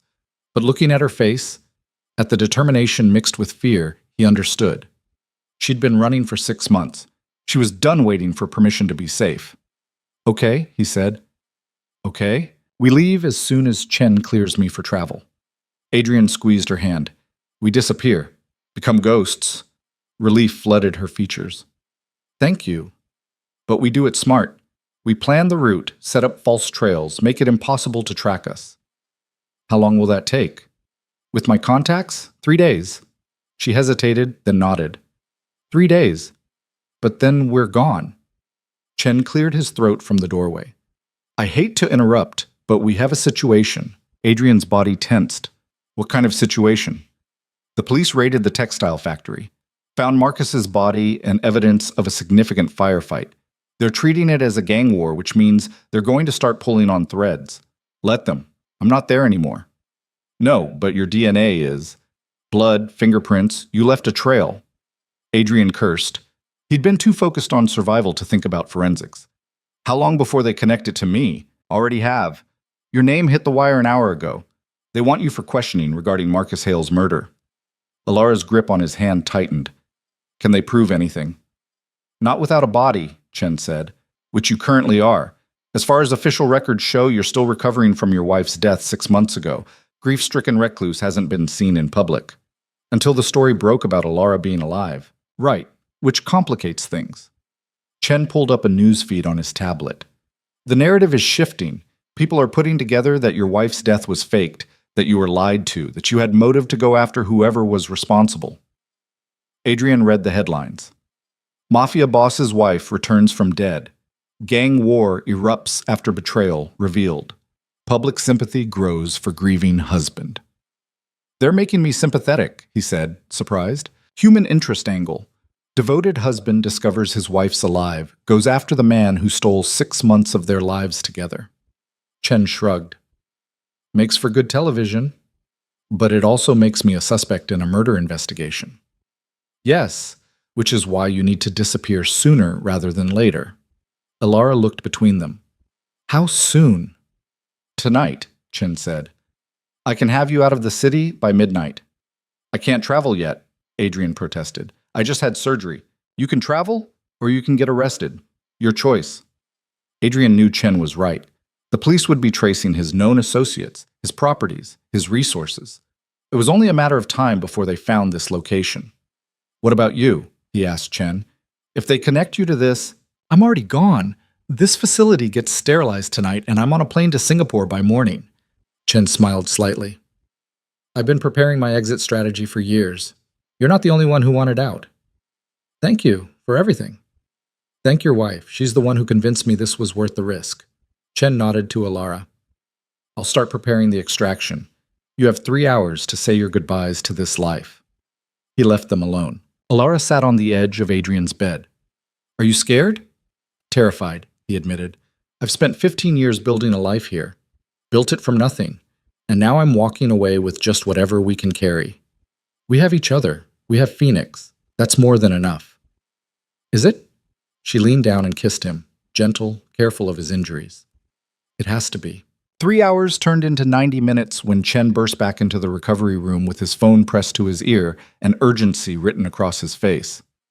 "We need to move now, Chess," he said, already disconnecting Adrian's monitors. "Police just hit 2 of your safe houses. They're working through a list." Adrian tried to sit up, and his entire torso screamed in protest. The surgical incisions pulled, fresh pain blooming across his abdomen. "How much time do we have?" "If they're systematic, maybe 4 hours. If someone talks, could be 30 minutes. Chen was already preparing a mobile IV setup. "I can keep you medicated during transport, but you're going to feel every bump in the road." "I don't care about pain." Adrian swung his legs over the side of the bed, fighting dizziness. "Where's Alara?" "Getting Phoenix ready. Your go bags are packed. Cash, documents, burner phones, everything you need for the first 48 hours. Alara appeared in the doorway, Phoenix bundled in her arms. The baby was sleeping, oblivious to the chaos surrounding his first days of life. She'd changed into dark jeans and a jacket, her hair pulled back. She looked like she was ready to run, like she'd been ready for months. "Can he even walk?" she asked Chen, looking at Adrian's pale face. "Doesn't matter if he can or not. He has to." Chen finished setting up a portable pain medication drip.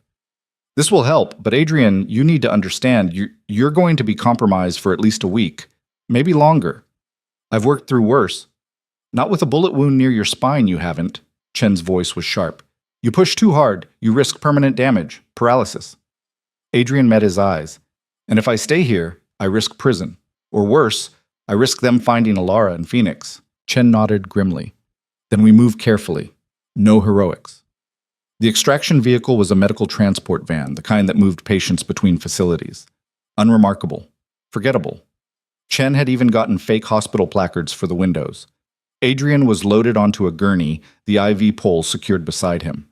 Alara climbed in next to him, still holding Phoenix. "Where are we going?" she asked. First stop is a private airstrip 2 hours north," Chen explained as he climbed into the driver's seat. "From there, you're on a cargo plane to Toronto. I have contacts there who will set you up with new documentation." "Canada?" Adrian shifted on the gurney, trying to find a position that didn't make his entire body throb. "That's temporary, right? That's smart. Canada doesn't have the same extradition enthusiasm for organized crime cases, especially if there's public sympathy involved. You stay there 6 months, let things cool down, then we talk about next steps."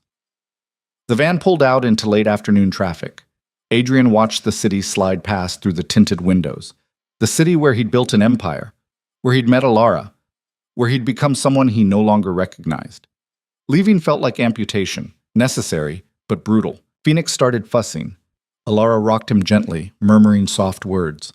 Adrian watched them, struck by how natural she was at this. 6 months pregnant and alone, living in her car, and she'd still found a way to prepare for motherhood. "I should have been there," he said quietly. She looked up. "What?" "The pregnancy, the fear, all of it. I should have been there."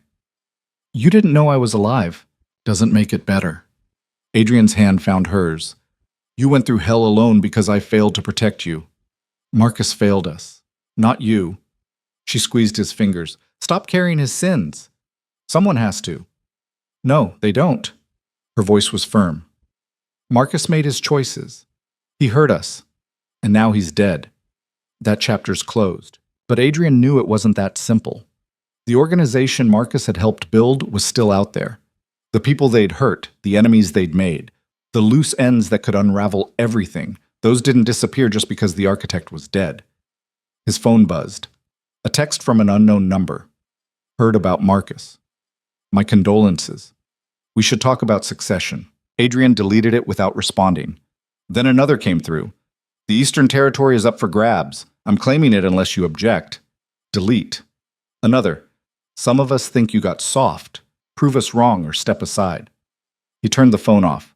"What is it?" Alara asked. Vultures circling? Adrian closed his eyes. Give it 24 hours and they'll be tearing apart everything we built. Good. Let them fight over the scraps. She adjusted Phoenix, who'd fallen back asleep. You're not responsible for holding it together anymore. Those people. Some of them were loyal, counted on the structure we created. And some of them were killers who deserve whatever's coming. Alara's voice was harder than he'd ever heard it. You don't owe them anything, Adrian, not after what you've lost. She was right, but that didn't make it easier. Adrian had spent 15 years building something. Even if it was built on violence and fear, it was still his creation. Watching it collapse felt like watching a part of himself die. Chen's voice cut through his thoughts. We have a tail, black sedan, 3 cars back. Been with us since we left the facility. Adrian's body tensed despite the pain medication. Police? Don't think so. Wrong car, wrong formation. Chen took a turn without signaling, watching the rearview mirror. They're staying back. Professional. One of Marcus's people? Could be. Could be someone making a move now that you're vulnerable. Another turn. The sedan stayed with them. Either way, we need to lose them before we get to the airstrip.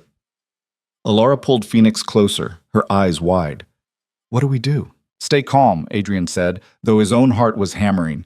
Chen knows what he's doing. Chen took them into the warehouse district, the same area where this had all started at the diner. The irony wasn't lost on Adrian. He struggled to sit up enough to see out the back window. The sedan was closer now, no longer pretending to be casual traffic. They're making a move, Chen said. Hold on. He gunned the engine. The van lurched forward, medical equipment rattling. Adrian's wound screamed as the gurney shifted. Alara braced herself against the wall, protecting Phoenix with her body. The sedan accelerated to match. Then a second vehicle appeared, a SUV, cutting through an intersection to flank them. 2 vehicles, Adrian observed. Coordinated. This isn't random. Chen took a hard right into an alley. The van's side mirror scraped against brick. Behind them, the sedan tried to follow but was too wide. The SUV went around trying to cut them off on the other side. Who are these people? Alara demanded. Could be anyone. Adrian's mind raced through possibilities. Marcus had enemies. Some of them might think I'm weak right now. Good time to settle scores. By running us off the road? By sending a message. Adrian spotted a gun locker under the gurney. Chen's preparation again. Chen, where's our backup? En route. 2 minutes out. We might not have 2 minutes. The SUV appeared at the alley's end, blocking their exit. Chen slammed the brakes. The van fishtailed, stopped 20 feet from the larger vehicle. Adrian could see armed men climbing out. Chen, Alara started. Trust me. Chen threw the van into reverse, accelerating backward. The sedan had finally navigated the alley entrance and was coming up behind them. They were boxed in. Adrian pulled the gun locker open despite the agony it caused. 3 handguns, 2 rifles, spare magazines. He grabbed a pistol and checked the chamber. You can barely sit up, Alara said. What are you going to do with that? Whatever I have to. The men from the SUV were approaching. 4 of them, weapons drawn but not raised. The leader, a heavy-set man with a shaved head, gestured for Chen to roll down the window. Chen did, keeping his hands visible. Problem, gentlemen? Adrian Voss in there? The man asked. Medical transport. Patient confidentiality applies. Cut the bullshit. The man moved closer. We know he's in there. We just want to talk. Then call his lawyer. Chen's hand was on the gear shift, ready to move. We're not interested in roadside conversations. The man smiled without humor. See, that's the thing. Mr. Voss doesn't get to decide if he's interested or not. Not anymore. Marcus is dead, the organization's in chaos, and people have questions. Questions can wait until he's recovered from surgery. Surgery. The man's smile widened. Heard he had a rough night at the textile factory. Heard a lot of people had rough nights. Funny how bodies keep piling up around Adrian Voss. Adrian shifted on the gurney, trying to get a clear angle. His finger rested on the trigger guard. One shot, take out the leader, Chen could ram through the gap. But that would mean more violence, more bodies, and Alara and Phoenix were right here in the line of fire. The man seemed to sense his calculation. Before you do something stupid, Mr. Voss, you should know we're not here to start trouble. We're here on behalf of some interested parties who want to discuss the future. What future? Adrian called out, his voice rough. Marcus is dead. I'm out. There's nothing to discuss. That's where you're wrong. The man gestured, and one of his associates brought forward a tablet. See, Marcus had plans, big plans, and he documented all of them. Names, locations, operations, bank accounts. Real thorough guy. Adrian's blood went cold. What are you talking about? We're talking about Marcus's insurance policy, information that goes public if anything happens to him. The man held up the tablet. Except he's already dead, so the clock is ticking. 72 hours from time of death, everything uploads automatically, unless someone with the access code stops it. I don't have his codes. No, but you know where he'd hide them. You built that paranoid bastard's security protocols. The man's expression hardened. So here's the offer. You come with us, you help us shut down the dead man's switch, and we let you and your family disappear like you planned. Simple transaction. And if I refuse, then the information goes public. Every crime, every connection, every dirty detail about your entire organization. You think the cops are interested now? Wait until they have a documented roadmap to 15 years of felonies. He paused. That includes information about your wife, about where she was during those 6 months, the shelter she stayed in, the people she talked to. That all becomes part of the public record. Alar's face went white. You're threatening us. I'm offering a deal. The man's voice was almost gentle. Help us clean up Marcus's mess, and you get to walk away clean. Everyone wins. Adrian knew a trap when he heard one. These weren't people looking to negotiate. They were looking to consolidate power. And the easiest way to do that was to eliminate the former boss while he was vulnerable. How do I know this insurance policy even exists? Adrian asked, buying time. Chen's backup should be close now. You don't. But you know Marcus. You know how he thought. Would he really die without making sure he could hurt people from the grave? Adrian hated that the man was right. Marcus would absolutely have set up a dead man's switch. It was exactly the kind of paranoid, vindictive thing he'd do. I need to think about it. You have 30 seconds. That's not enough time to... 30 seconds, Mr. Voss. Then we extract you by force, and your wife gets to watch. I'd rather not traumatize the new mother, but business is business. Adrian looked at Alara. She was holding Phoenix so tight the baby started to squirm. Her eyes were filled with fear, but also determination. She gave a tiny shake of her head. No, don't do it. But what choice did he have? If he fought, people would die. Maybe him, maybe Chen, maybe the men outside. And Alara and Phoenix would be caught in the crossfire. If he went with them, at least his family would be safe. At least Chen could get them to Canada. At least he'd buy them time to run. I'll go, Adrian said. But they leave now. You let Chen drive away with my family, and I'll cooperate. The man considered. How do I know you won't bolt the second they're gone? Because I can barely walk, I'm half dead from blood loss, and you have 4 armed men to my 1 pistol. Adrian set the gun down on the gurney. I'm not exactly a flight risk. A long pause. Then the man nodded. Deal. But if Chen doesn't drive straight to wherever he's going, if he makes any detours or calls for backup, we know, and we will find them. Understood. The man stepped back and gestured for his team to clear a path. The SUV reversed, opening the alley exit. Chen looked back at Adrian. This is a mistake. Probably, but it's my mistake to make. Adrian met his eyes. Get them out, keep them safe. That's all that matters. Adrian, no. Alara was reaching for him. Don't do this. We can fight them, You need to go.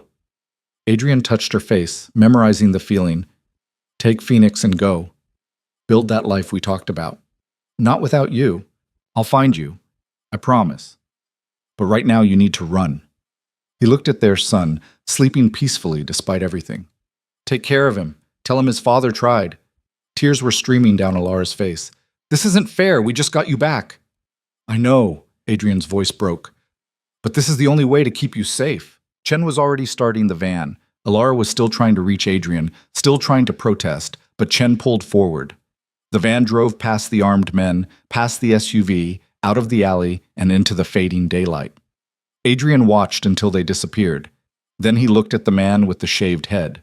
Touching, the man said. Real touching. Now get out of the van before I change my mind about the gentle approach. 2 of his associates moved forward and pulled open the van's rear doors. They hauled Adrian out, not bothering to be careful with his injuries. He bit back a scream as the movement tore at his surgical wounds. Fresh blood soaked through his bandages. They half carried, half dragged him to the SUV and threw him in the back. One man climbed in on either side of him. The leader got in front. The vehicle started moving. "Where are we going?" Adrian asked through gritted teeth. "Somewhere quiet. Somewhere we can have a real conversation without interruptions." "Thought you just wanted Marcus's codes."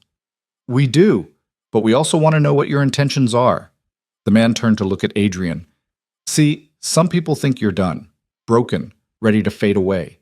Others think you're planning something, that this whole wounded bird routine is an act. I just had surgery, not really in planning condition. Marcus had surgery once. Appendectomy. He ran a hostile takeover from his hospital bed." The man's eyes were cold. "So forgive us if we're not taking you at your word." They drove for 20 minutes, leaving the warehouse district and heading into an area Adrian didn't recognize. Industrial parks gave way to abandoned lots and stripped buildings. The kind of place where screams went unheard. The SUV pulled into what looked like an old mechanic's garage. The bay doors closed behind them. Adrian was dragged out and zip-tied to a chair bolted to the concrete floor. His surgical wounds were bleeding freely now, pain overwhelming the medication Chen had given him. The leader pulled up another chair and sat across from Adrian. Up close, Adrian could see the tattoos on his neck, Russian prison markers. This wasn't one of Marcus's people. This was someone from outside, someone using the chaos to make a move. "Let me tell you how this works," the man said conversationally. "We ask questions, you answer. If we believe you, you leave. If we don't, you don't. Simple enough. Good. First question. Where would Marcus hide the access codes for his dead man's switch?" Adrian thought fast. He needed to give them something believable but useless, something that would buy time without actually helping them. He kept everything in a safety deposit box. Bank of Eastern Commerce, downtown branch. Box number 1847. The man studied him. "That was quick." "It's the truth. Or it's what you think we want to hear." The man stood up, walked behind Adrian. "Here's the thing. We already checked that box. Found nothing but cash and fake passports. Try again." Adrian's mind raced. Where else would Marcus hide something that important? He'd been paranoid, obsessive about security, would have needed access but also protection. Somewhere he visited regularly, but not obviously. "His lawyer's office," Adrian said. "Victor Chen, no relation to my doctor. Marcus used him for estate planning. He'd have the codes in sealed documents." "Better. We'll check that." The man came back around to face Adrian. "Second question. Who killed Marcus Hale?" "I did." "Why?" "He faked my wife's death, manipulated me for 6 months, tried to have my family killed." Adrian met the man's eyes. "That enough reason?" "Plenty of reason. Question is whether you regret it." "I regret that it took me 6 months to figure out what he'd done." The man smiled slightly. "Third question. What are your plans for the organization?" "I don't have any. I'm out." "That's what you say. But you're Adrian Voss. You built this empire. You really expect us to believe you're just walking away?" "Believe what you want. I'm done." The man's smile faded. "See, that's a problem. Because if you're really done, you're a liability. You know too much, you've made too many enemies, and you're a symbol. As long as you're alive, people will wonder if you're coming back. That makes you dangerous." Adrian understood where this was going. They'd never intended to let him go. This was an execution disguised as an interrogation. "So kill me," he said. "Get it over with." "Not yet. We need those codes first." The man nodded to one of his associates. "Start with his hands. Work your way up until he talks." The associate pulled out a pair of pliers. Adrian braced himself. He'd been tortured before, years ago when he was building the organization. Had learned that everyone broke eventually. The only question was how long you could hold out. He needed to hold out long enough for Alara and Phoenix to get clear, long enough for Chen to get them on that plane to Canada. Everything else was secondary. The man with the pliers grabbed Adrian's left hand, positioned the tool around his index finger, applied pressure. The pain was immediate and overwhelming. Adrian heard himself scream, the sound echoing off concrete walls. The finger bent at an unnatural angle, the bone grinding, then a sharp crack. "Where are the codes?" the leader asked calmly. "I told you, lawyer's office." "We both know that's not true." More pressure. Another finger. Another crack. Adrian's vision went white. "The codes, Mr. Voss." "Don't have them." Wrong answer. This went on for what felt like hours, but was probably only 20 minutes. 4 fingers broken, ribs re-injured, the surgical wound in his leg reopened from thrashing against the restraints. Adrian drifted in and out of consciousness, his mind fragmenting from the pain. He thought about Alara, about Phoenix, about the life they could have had if he'd been smarter, stronger, better at protecting them. About all the choices that had led him to this garage, zip-tied to a chair, bleeding out while Russian criminals broke him piece by piece. "He's not talking," one of the associates said. "Maybe he really doesn't know. Or he's tougher than we thought." The leader leaned close to Adrian's face. "I'm going to ask one more time. Where did Marcus hide the codes?" Adrian spat blood. "Go to hell."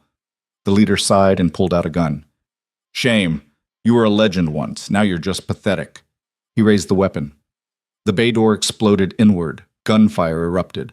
The Russian with the pliers went down first, his head snapping back. The others scrambled for weapons but were cut down methodically. Professional. Precise. Adrian tried to focus through the pain. Saw figures in tactical gear moving through the garage. 6 of them, armed with rifles, clearing the space with military efficiency. The leader tried to use Adrian as a shield, putting the gun to his temple. "Back off, or he dies." One of the tactical team raised their weapon and fired. The bullet went through the leader's shoulder. He dropped the gun. Another operative grabbed him and zip-tied him face down on the floor. Then someone was cutting Adrian's restraints, gentle hands supporting his weight as he slumped forward. "Easy, boss. We got you." Adrian looked up into Rodriguez's face, the man who'd walked away from the textile factory, who was supposed to be disappearing with the other survivors. "What are you doing here?" Chen called, said you did something stupid. Rodriguez was already checking Adrian's injuries, his expression grim. "Christ, they really worked you over." "Told you. To run." "Yeah, well, some of us don't follow orders worth a damn." Rodriguez gestured to the others. "We figured you'd do the same for us. Least we could do was return the favor." The other operatives were securing the garage, checking the Russians, setting up a perimeter. They moved like a unit, like they'd trained together. Which didn't make sense because most of them had been low-level enforcers. "How did you—" Adrian couldn't finish the sentence. Broken fingers, broken ribs, everything hurt. Marcus kept files on everyone. Training backgrounds, special skills. Turns out half his crew were former military. Rodriguez helped another operative lift Adrian. "We weren't always criminals, boss. Some of us remember what it was like to have a code." They carried Adrian to a van waiting outside. This one actually was an ambulance, stolen plates, but legitimate medical equipment. Someone who knew what they were doing started treating his injuries. "We can't go to a hospital," Adrian managed. "They'll find us." "We're not going to a hospital. We're going to ground." Rodriguez climbed into the back with him. Chen gave us coordinates for a backup location, said to get you there and wait for instructions. "The Russians are getting dropped off at a police station with evidence linking them to Marcus's murder and about a dozen other crimes. Anonymous tip." Rodriguez smiled grimly. "Sometimes the system works." Adrian closed his eyes. The pain was still overwhelming, but the immediate danger had passed. He was alive. Alara and Phoenix were safe with Chen, and against all odds, he had people willing to fight for him. "Thank you," he said quietly. "Don't thank us yet. Wait until you see the bill." Rodriguez adjusted the IV line. "Rest now. We've got a long drive ahead." The ambulance pulled out into the night. Adrian let the medication pull him under, trusting Rodriguez and his team to get him to safety. Trusting that somehow, despite everything, this wasn't over yet. He woke to the sensation of being moved. Rough hands, urgent voices. For a moment he thought they'd been captured again, and panic flooded his system. "Easy." Rodriguez's voice cut through. "We're here. You're safe." Adrian forced his eyes open. They were in another facility, smaller than Chen's setup, more improvised. An old office building converted into a safe house. Rodriguez and his team carried Adrian inside and laid him on a cot. A woman appeared, mid-40s, competent-looking, carrying a medical bag. "Let me see the damage." "Who are you?" Adrian asked. "Maria Santos, former Army medic, currently retired and minding my own business." She started cutting away his blood-soaked bandages. "Rodriguez called in a favor. I owe him for Kandahar. This is going to get you in trouble." "Probably." She examined his injuries with clinical detachment. "But I've been in trouble before. Tends to work out." She spent the next hour cleaning wounds, resplinting broken fingers, and pumping him full of antibiotics. The surgical incision had been torn open, but not catastrophically. She stitched it back together with practiced efficiency. "You're lucky," she said when she finished. "Another hour of that interrogation and you'd have died from shock or blood loss." "Don't feel lucky. You're alive. Your family's safe. That's lucky in this business." Maria packed up her supplies. "You need to stay off that leg for at least a week. Give the surgical site time to heal properly." "Don't have a week. Then you'll be crippled for life. Your choice." She headed for the door, then paused. "Rodriguez told me what you did. Sacrificing yourself so your family could escape. That took guts. Took stupidity. Sometimes there's not much difference." She left. Rodriguez came in carrying a phone. "Chen's calling. Wants to talk to you." Adrian took the phone. "Are they safe?" "They're in the air." Chen's voice was tight. "Should land in Toronto in 3 hours. I have people meeting them at the airport." "Thank you." "Don't thank me. Thank your crew.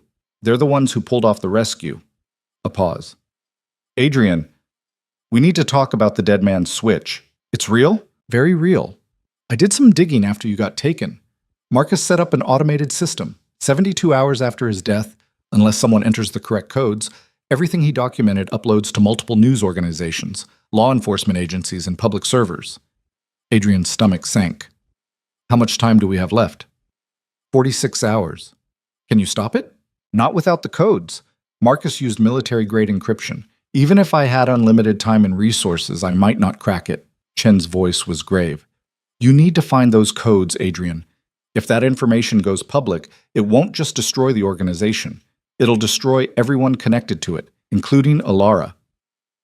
"What do you mean?" "Marcus documented her, where she was, what she did during those 6 months, people who helped her. If the authorities get that information, they'll bring her in for questioning, maybe charge her as an accessory." A heavy sigh. "She was married to you. In the eyes of the law, that makes her complicit." Adrian felt his world tilting again. "She didn't know anything about the business. She's innocent. That doesn't matter if the evidence says otherwise. And Marcus was thorough. He made sure there were enough breadcrumbs to make her look involved." Bastard. Even dead, Marcus was still destroying them. Where would he hide the codes? That's what you need to figure out. You knew him better than anyone. Adrian's mind was sluggish from pain and medication, but he forced himself to think.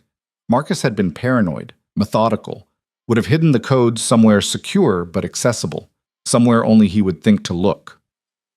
Then it hit him. "The beginning," Adrian said. "What?" "Marcus always said you can't know where you're going without remembering where you started." Adrian struggled to sit up despite Maria's orders. "There's a place where we first made real money, where the organization really began." "Where?" "Old shipping warehouse on the waterfront, Pier 17. We used it for our first major gun shipment 15 years ago." Adrian could picture it clearly. Marcus kept a locker there, said it was for sentimental reasons. I always thought he was joking. "You think the codes are there?" "I think if Marcus was going to hide something important, somewhere only he would look, that's where he'd put it." Adrian looked at Rodriguez. "How fast can we get to the waterfront?" Rodriguez checked his watch. 20 minutes if we push it." "Then we push it." Adrian started trying to stand. His leg immediately gave out. "You can't even walk," Rodriguez protested. "Don't need to walk, just need to get there." Adrian grabbed Rodriguez's shoulder for support. "Get me to that warehouse. I'll find the codes." "Adrian, you're in no condition?" 46 hours, Rodriguez. That's all we have before everything collapses." He met the other man's eyes. "I need to finish this. For Alara. For Phoenix. For everyone Marcus tried to destroy." Rodriguez looked at him for a long moment. Then he nodded and called to his team. "Load up. We're moving out." They got Adrian into a wheelchair. His leg wouldn't support weight anymore, and loaded him into a van. 4 of Rodriguez's people came along, all armed, all alert. They knew this could be a trap, knew the waterfront would be dangerous, especially with police still looking for Adrian in connection to Marcus's death. But they went anyway. The warehouse loomed against the night sky, dark and silent. The area had been condemned 5 years ago, fenced off and forgotten. Perfect place for hiding secrets. Rodriguez's team cut through the fence and wheeled Adrian inside. The interior was exactly as Adrian remembered, vast and empty, with rusted shipping containers stacked against the walls. Their footsteps echoed in the cavernous space. Where's the locker? Rodriguez asked. Northwest corner, second floor offices. Adrian pointed. There used to be stairs. There still were. Barely. Rusted metal, questionable structural integrity. Rodriguez looked at the wheelchair, looked at the stairs, looked at Adrian. This is going to suck, he said. Everything sucks lately. Two of Rodriguez's men carried Adrian up the stairs while the others provided security. Each step sent fresh agony through his body. Adrian bit down on a leather strap Maria had given him, trying not to scream. The second floor offices were mostly collapsed, but in the corner behind a fallen beam was the locker. An old military footlocker, secured with a combination lock. You know the combination? Rodriguez asked. Marcus's birthday backwards. He was predictable that way. It took 3 tries. Adrian's broken fingers made turning the dial difficult, but the lock clicked open. Inside were papers. Old photographs from the early days, a bottle of expensive vodka, and a USB drive. Adrian held it up. This is it. You sure? Only one way to find out. Adrian pocketed the drive. Get me to a computer. We need to see what we're dealing with. They got him back downstairs and into the van. Rodriguez had brought a laptop. Adrian plugged in the drive. It was password protected. Of course it was. Adrian tried obvious combinations. Marcus's birthday, his mother's name, the date they founded the organization. Nothing worked. How many attempts do we have? Rodriguez asked. No way to know. Could be unlimited. Could be 3 tries and the drive bricks itself. Adrian stared at the screen. We need to think like Marcus. What would he use? Then it came to him. The date Alara's car exploded.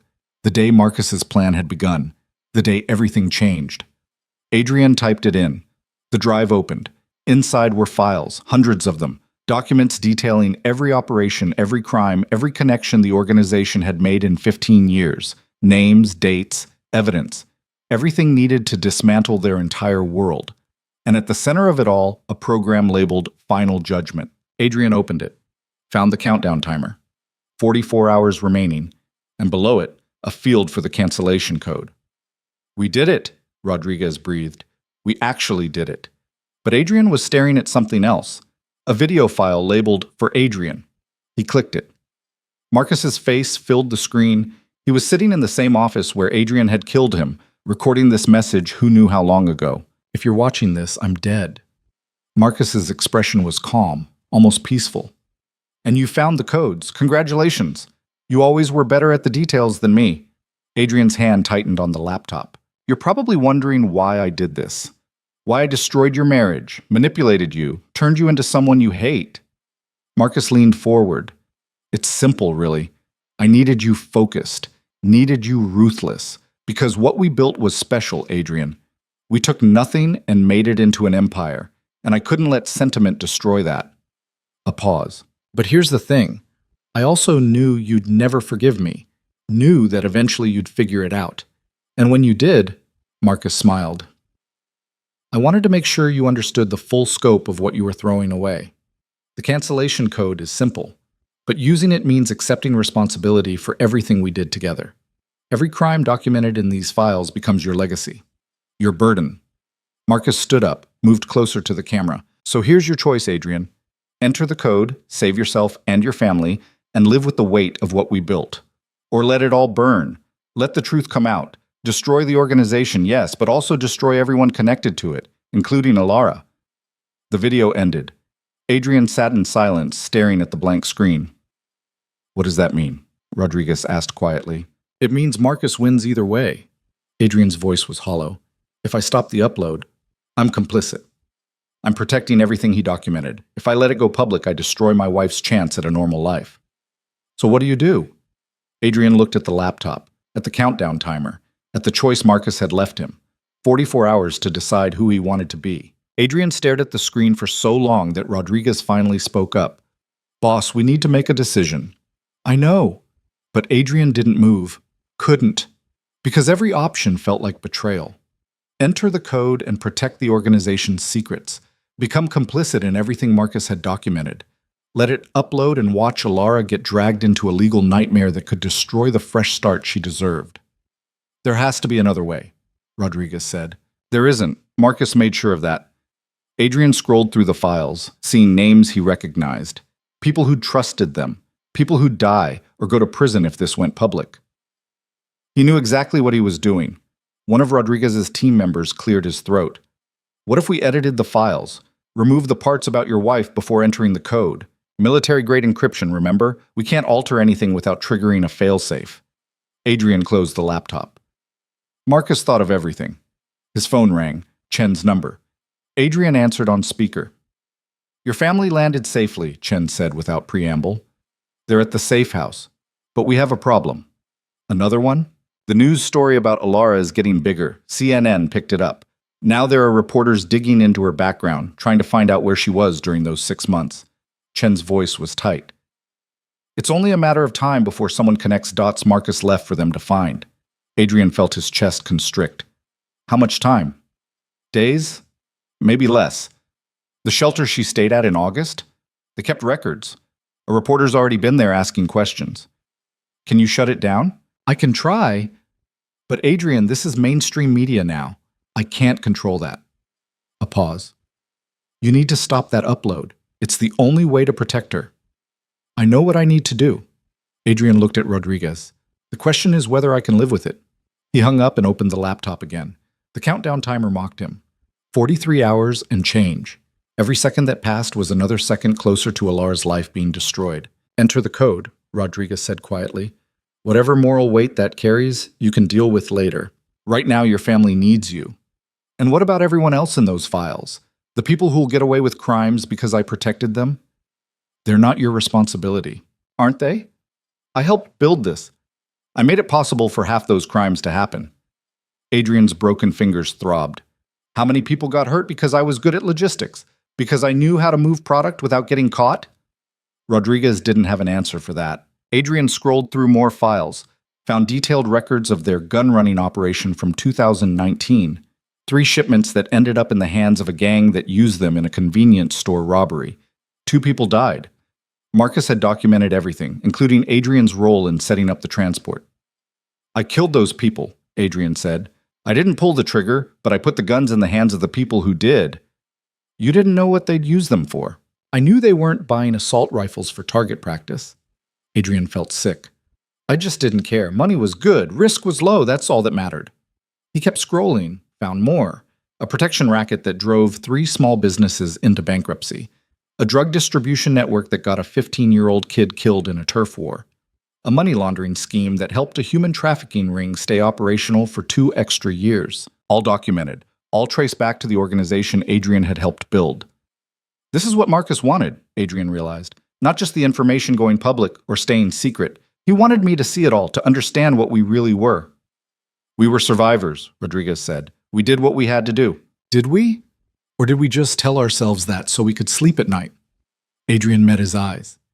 You got out of the military and couldn't find work. I understand that. But at what point did survival become greed? When did we stop being desperate and start being predators? Rodriguez's jaw tightened. You're being too hard on yourself. Am I? Because looking at these files, I'm not being hard enough. Adrian gestured at the screen. 15 years of destruction. And for what? Money? Power? The respect of other criminals? For family, Rodriguez said firmly. You did this for Alara originally, to give her a life she deserved. And instead I got her blown up and hunted for 6 months. Adrian's laugh was bitter. Great job there. His phone buzzed. A text from an unknown number. I know where the codes are. We should talk. Adrian showed it to Rodriguez. Recognize the number? No. Could be anyone. Could be a bluff. Another text. Pier 17, 2nd floor. You're running out of time, Adrian. Let's make a deal. It's a trap, Rodriguez said immediately. Has to be. Probably. But Adrian was already checking the warehouse's layout on his phone's camera feed. Rodriguez had set up temporary security cameras when they arrived. He spotted movement on the 1st floor. 3 figures moving carefully through the shadows. They're already here. Rodriguez cursed and signaled his team. They moved into defensive positions, weapons ready. Adrian stayed in the wheelchair, the laptop balanced on his knees, watching the countdown timer tick down. 43 hours, 14 minutes, 27 seconds. A voice echoed up from the 1st floor. Adrian Voss, we need to talk. The accent was Eastern European, not Russian. Adrian had learned to distinguish accents in his years running an international operation. Ukrainian, maybe, or Romanian. I'm listening, Adrian called back. Not from up there. Face to face. Civilized. Last time someone wanted to talk civilized, I got 4 fingers broken. You'll understand if I'm not enthusiastic about the idea. A pause. Then the voice again. Closer now. Fair point. But I'm not here to hurt you. I'm here to offer a solution. To what problem? The same one you're facing. Marcus's dead man's switch. The files. The choice you can't make. The speaker reached the second floor. A woman in her 40s, athletic build, sharp eyes. She was alone, hands visible and empty. My name is Katya Volkov. I worked with Marcus occasionally. He reached out to me 3 months ago with an interesting proposal. Adrian didn't lower his guard. What kind of proposal? Insurance. He knew you'd eventually figure out what he'd done. Knew you'd come for him. So he set up contingencies. Katya moved carefully, aware of Rodriguez's team tracking her with their weapons. The dead man's switch was one. I'm another. Explain. Marcus hired me to monitor the situation after his death. If you found the codes and entered them, I was to ensure the original files still made it to certain interested parties. Edited versions, of course, just enough to cause problems without destroying everything. Adrian felt his stomach drop. He played both sides, always. It's how he stayed alive this long. Katya stopped 10 feet away. But here's the interesting part. Marcus also gave me authority to negotiate on his behalf. If you were willing to make a deal, I could offer terms. What terms? You enter the cancellation code. The files stay buried. And in exchange, you work with me to transition the organization to new leadership. Clean leadership. No more of Marcus's chaos. Just efficient, professional criminal enterprise. Rodriguez tensed.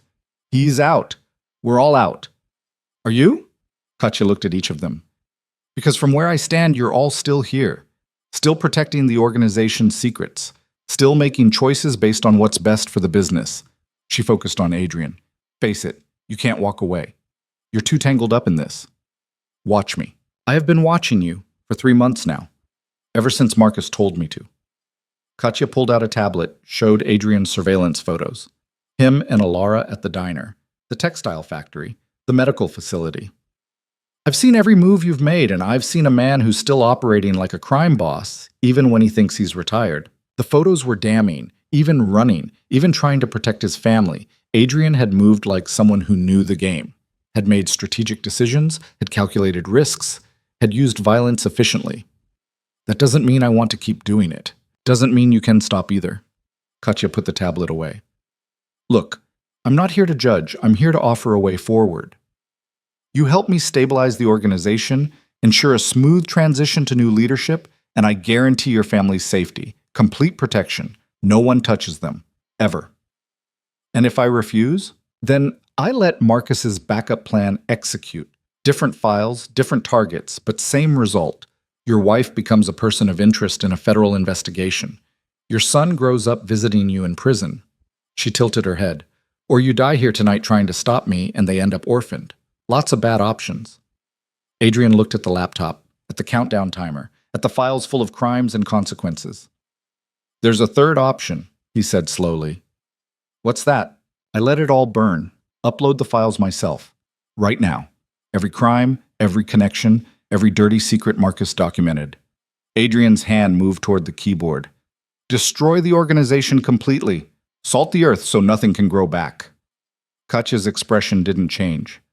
That would destroy your wife too. Maybe. But at least I'd be making the choice instead of being Marcus's puppet.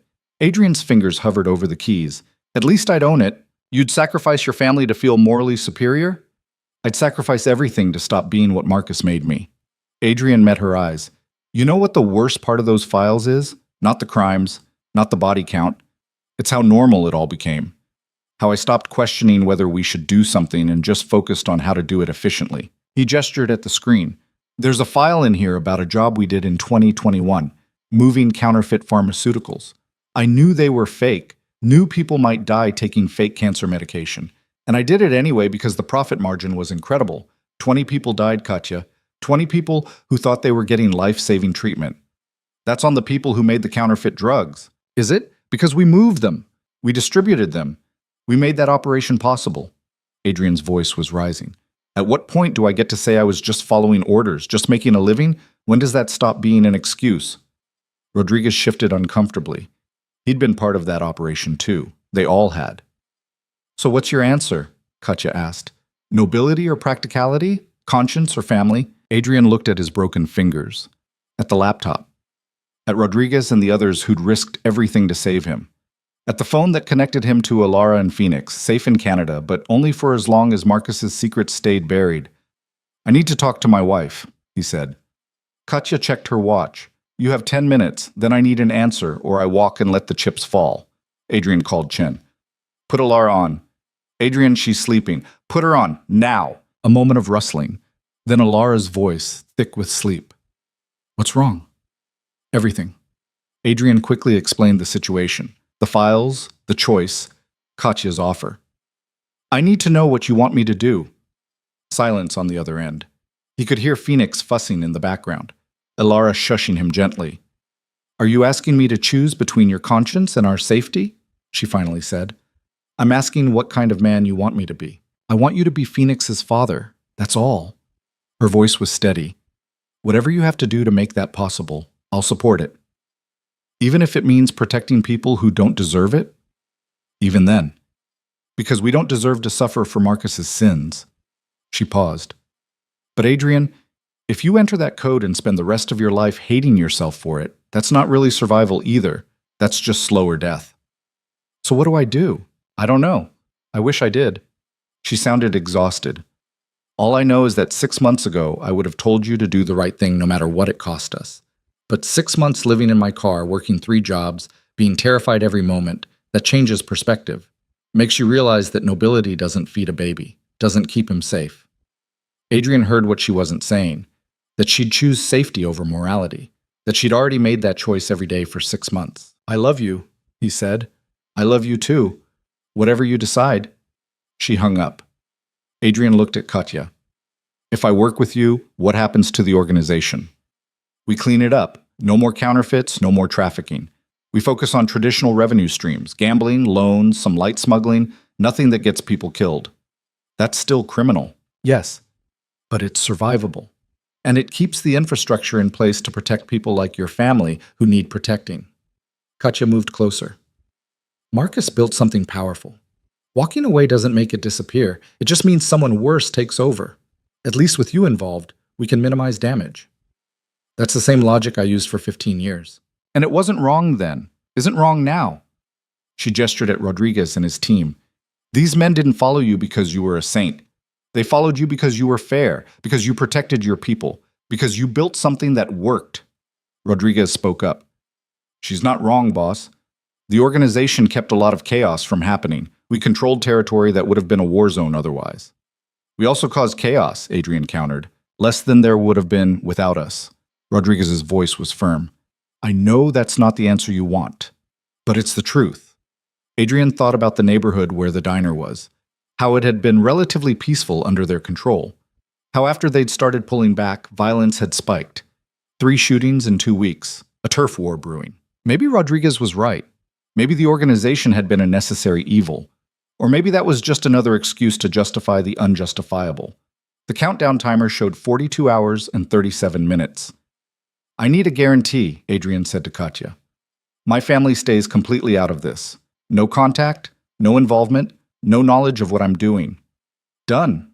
And I want an exit strategy, 2 years maximum. I help you transition the organization, clean it up, make it stable. Then I'm gone for real.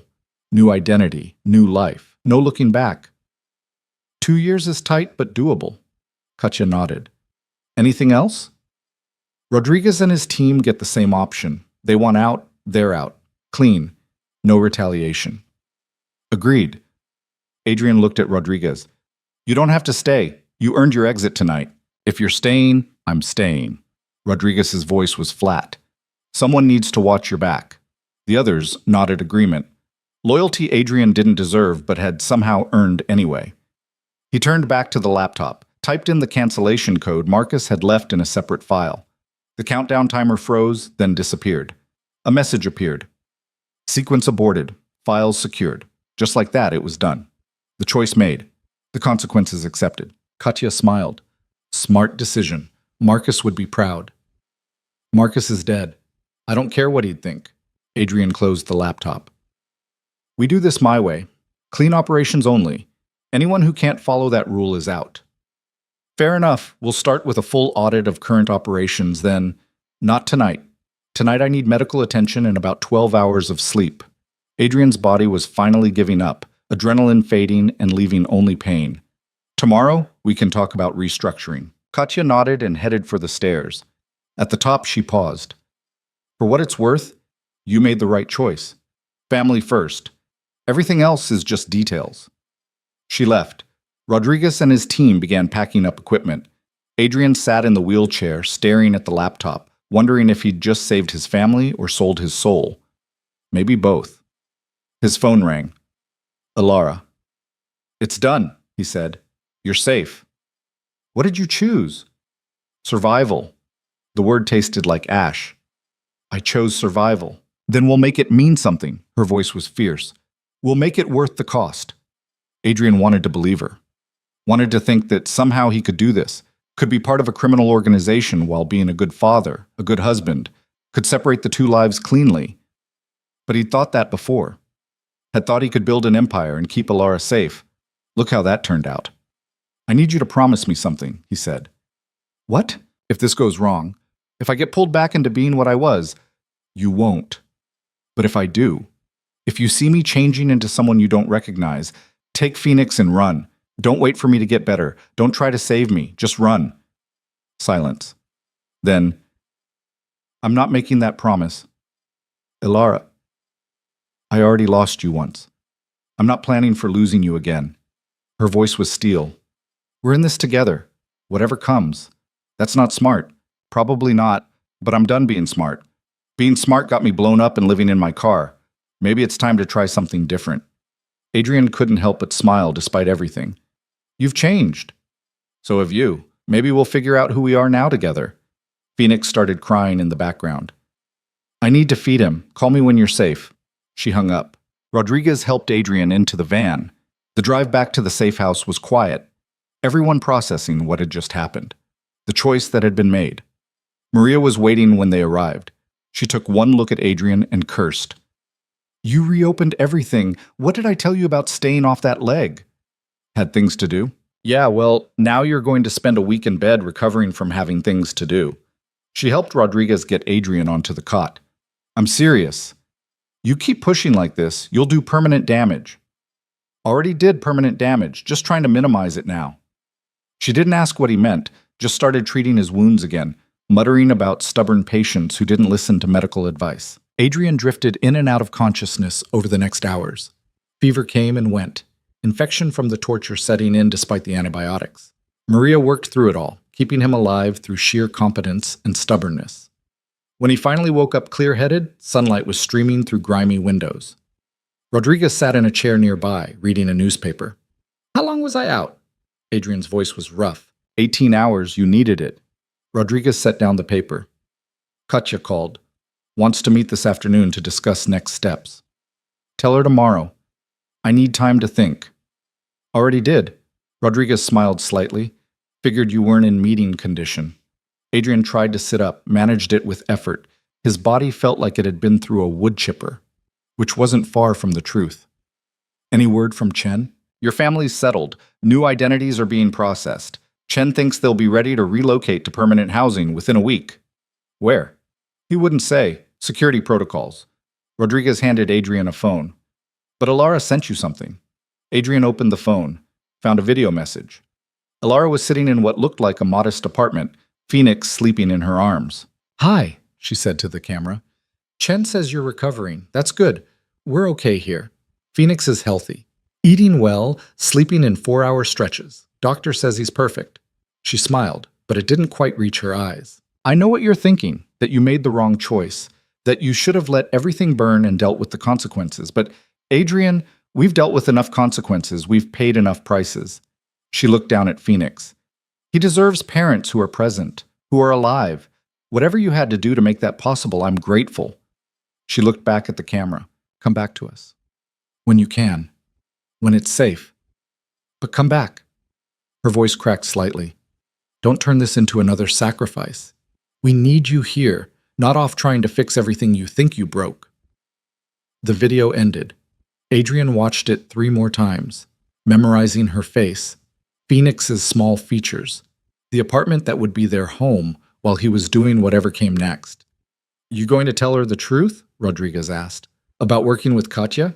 Eventually, when I figure out how. Adrian set down the phone. Right now, she thinks I just stopped the upload and walked away. Letting her believe that a little longer won't hurt. You're a terrible liar. I know. She'll figure it out in about a week. Adrian leaned back against the thin pillow. Probably sooner. Rodriguez stood and stretched. For what it's worth, I think you made the right call. Organization needs someone with a conscience running it. Better you than some psychopath who sees people as resources. That's what Marcus said, right before he faked my wife's death. Marcus was a psychopath playing at having a conscience. You're the opposite. Rodriguez headed for the door. Get some rest. Tomorrow's going to be complicated. He left Adrian alone with his thoughts and his guilt. The phone buzzed, a text from Katya. Audit is complete. We have bigger problems than I thought. Call when you're ready to discuss. Adrian almost threw the phone across the room. Almost. Instead, he just turned it off and closed his eyes. 2 years. He'd promised himself 2 years maximum. 24 months to clean up Marcus's mess, stabilize the organization, and create something that wouldn't immediately collapse into chaos when he left. It sounded impossible. Probably was impossible. But then again, surviving the last week had seemed impossible too. His body ached. His fingers throbbed where they'd been broken. The surgical wound in his leg was infected and angry. He'd been shot, tortured, and nearly killed multiple times. And somehow he was still here, still breathing, still fighting, for Alara, for Phoenix, for the chance at the life Marcus had tried to take from them. Adrian opened his eyes and stared at the water-stained ceiling. Somewhere in Canada, his wife was taking care of their son, building a home, believing her husband would come back to them when the danger passed. He would. He had to. Because the alternative, becoming what Marcus had been, losing himself in the organization, sacrificing his humanity for power, that was worse than any physical wound. 2 years. He could do this for 2 years, clean up the mess, minimize the damage, create something sustainable, then walk away for real. He had to believe that. Had to believe he was strong enough to stay himself while surrounded by the very things that had corrupted him before. The question was whether belief was enough, whether willpower and good intentions could overcome the momentum of 15 years building an empire. Adrian didn't have an answer, wouldn't for months, maybe years, but he knew one thing for certain. He wasn't the same man who'd walked into that diner a week ago. That Adrian had been hollow, functional, dead inside. This Adrian had something to live for, something to protect, something worth staying human for. Whether that would be enough remained to be seen. Maria came back in with fresh bandages and more antibiotics. Fever's down, that's good, but you're still in rough shape. Story of my life lately. Well, try to keep it from being the story of your death. She changed his dressings efficiently. You've got people counting on you. Don't let them down by bleeding out from stubbornness. I'll try. She paused at the door. Rodriguez told me what you did. Choosing your family over revenge. That took guts. Took cowardice, more like. No, revenge is easy. Building something after everything's been destroyed, that takes real strength. She nodded once and left. Adrian wanted to believe her. Wanted to think that choosing survival over nobility was strength rather than weakness. But lying there in a converted office building, body broken and future uncertain, it was hard to feel strong. Hard to feel like anything except a man who'd made yet another compromise in a long line of compromises. The only difference this time was that he knew exactly what he was compromising, what price he was paying, and who he was paying it for. His phone turned back on automatically. Security feature Rodriguez must have enabled. A message was waiting from Chen. Documents ready. New identity for you processes in 48 hours. Where should I send them? Adrian stared at the message. A new identity. A fresh start. Everything he'd wanted. Except he couldn't take it. Not yet. Not with Katya waiting to discuss bigger problems. Not with the organization potentially collapsing into chaos without someone to guide the transition. He typed back, "Hold them. I'll let you know when I'm ready." Chen's response came immediately. "Don't take too long. The longer you stay in that world, the harder it is to leave." Adrian knew that better than anyone. Had watched it happen to Marcus. to dozens of others who thought they could do just one more job before getting out. But he didn't have a choice. Had made his choice when he entered that cancellation code. Now he had to live with it. For 2 years. For his family. For the chance to finally, truly walk away. He closed his eyes and tried to sleep, knowing that when he woke up, the real work would begin. Adrian woke to Rodriguez shaking his shoulder. "Boss, we've got a situation." 3 days had passed since the warehouse. 3 days of Maria's brutal medical care, of sleeping 16 hours at a stretch, of his body slowly remembering how to function. He could walk now, with a cane, could use his right hand despite the splinted fingers, could think through the pain medication fog. What kind of situation? The kind where Katya's downstairs with 12 armed men and she's not asking politely anymore. Rodriguez's expression was grim. "She says the organization's fragmenting faster than expected. If we don't move now, it all collapses." Adrian struggled upright, his leg protesting. "How bad?" 3 territory wars started yesterday. Someone tried to claim the eastern docks, got pushed back by the Albanians. The drug distribution network is fighting internally about who's in charge, and the police are making noise about a major task force. Rodriguez helped him into clean clothes. "It's chaos, boss. Real chaos." Adrian had been expecting this. Marcus's death had left a power vacuum, and nature abhorred a vacuum. The question was whether he had the strength to fill it, or whether he should just let it collapse and walk away. The problem was walking away meant blood, meant turf wars and civilian casualties, and the kind of violence that came when structure disappeared and everyone fought for scraps. "Tell Katya I'll be down in 5 minutes." "You can barely stand. Then I'll sit down when I talk to her." Adrian grabbed his cane. 5 minutes. Rodriguez left. Adrian took a moment to study himself in the cracked bathroom mirror. He looked like hell, pale, drawn, hollow-eyed. The face of a man who'd been through a meat grinder and barely survived. But he was alive. That counted for something. He made his way downstairs slowly, each step a negotiation with his damaged body. Katya was waiting in what used to be the building's lobby, surrounded by her security detail. She'd cleaned up since the warehouse, expensive suit, hair pulled back professionally, looking every inch the corporate executive rather than the criminal facilitator. "Adrian, you look terrible. You look like you're ready to close a merger." He lowered himself into a chair carefully. "What's the emergency?"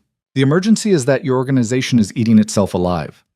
Katya pulled out a tablet, showed him maps marked with conflict zones.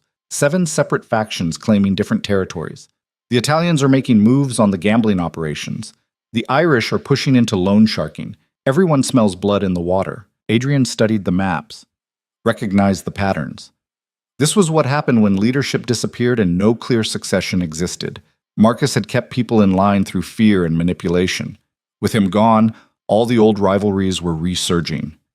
So consolidate them, pick the strongest faction leaders, and make them regional controllers. Already tried. They don't respect my authority. I'm just Marcus's contractor to them. Katya leaned forward. They need to hear it from you.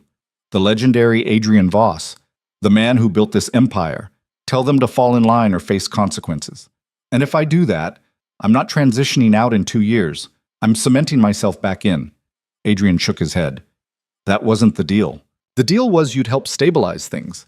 Well, this is what stabilization looks like, getting your hands dirty, making the hard calls. She switched to a different screen, showed him surveillance footage of a shootout from the previous night. That's what happens when no one's in charge. 5 dead, including 2 civilians. A mother and her kid caught in the crossfire. Adrian watched the footage with a sick feeling in his stomach. The woman had been trying to shield her child when the bullets found them. Random casualties in someone else's war. How old was the kid? 7. The same age Adrian had been when his own father died. Different circumstances. His father had drunk himself to death rather than being shot. But the aftermath was the same, a childhood destroyed, a future rewritten by violence. Show me the faction leaders, he said quietly. Katya pulled up profiles.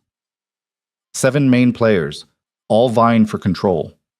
Adrian recognized most of them. Tommy Chen ran the gambling operations and had always been reliable, if unimaginative. Sarah Mitchell controlled most of the loan distribution and had a reputation for being ruthless but fair.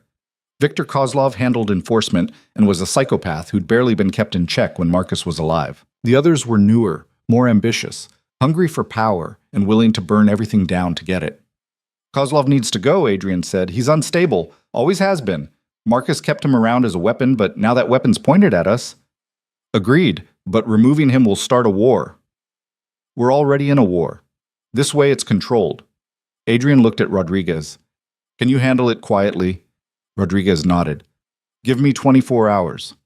What about the others? Katya asked. We give them a choice. Fall in line under a new structure or get out. Clean exit. No retaliation, but they walk away with nothing except their lives. Adrian was already thinking through the logistics. We keep Chen and Mitchell as regional heads. Bring in new blood for distribution and enforcement. People who aren't attached to the old way of doing things. That's a complete reorganization. That's the point. We're not rebuilding what Marcus had. We're building something different. Adrian met her eyes.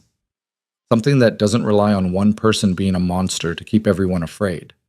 Katya considered this. You're talking about decentralization, shared power structures. I'm talking about not repeating Marcus's mistakes. He made himself indispensable and then used that as leverage. We make the organization work without requiring a tyrant at the top. That's idealistic. That's survival, because I'm not staying. In 2 years, I'm gone whether this works or not. So we build something that doesn't need me. Adrian shifted in his chair, his leg throbbing. You want my help? That's the price. We do this right or we don't do it at all. Katya studied him for a long moment. Then she nodded. Okay, we do it your way. But I need you visible for the transition. The faction leaders need to see you, hear from you directly. Set up a meeting tomorrow night, somewhere neutral. Adrian was already exhausted and they'd barely started. And get me everything you have on current operations. I need to know what we're working with. Done. Katya stood. For what it's worth, I think Marcus underestimated you. He thought grief would make you harder. Instead, it made you smarter. He made me a lot of things. Smart wasn't one of them. Adrian watched her leave with her security detail.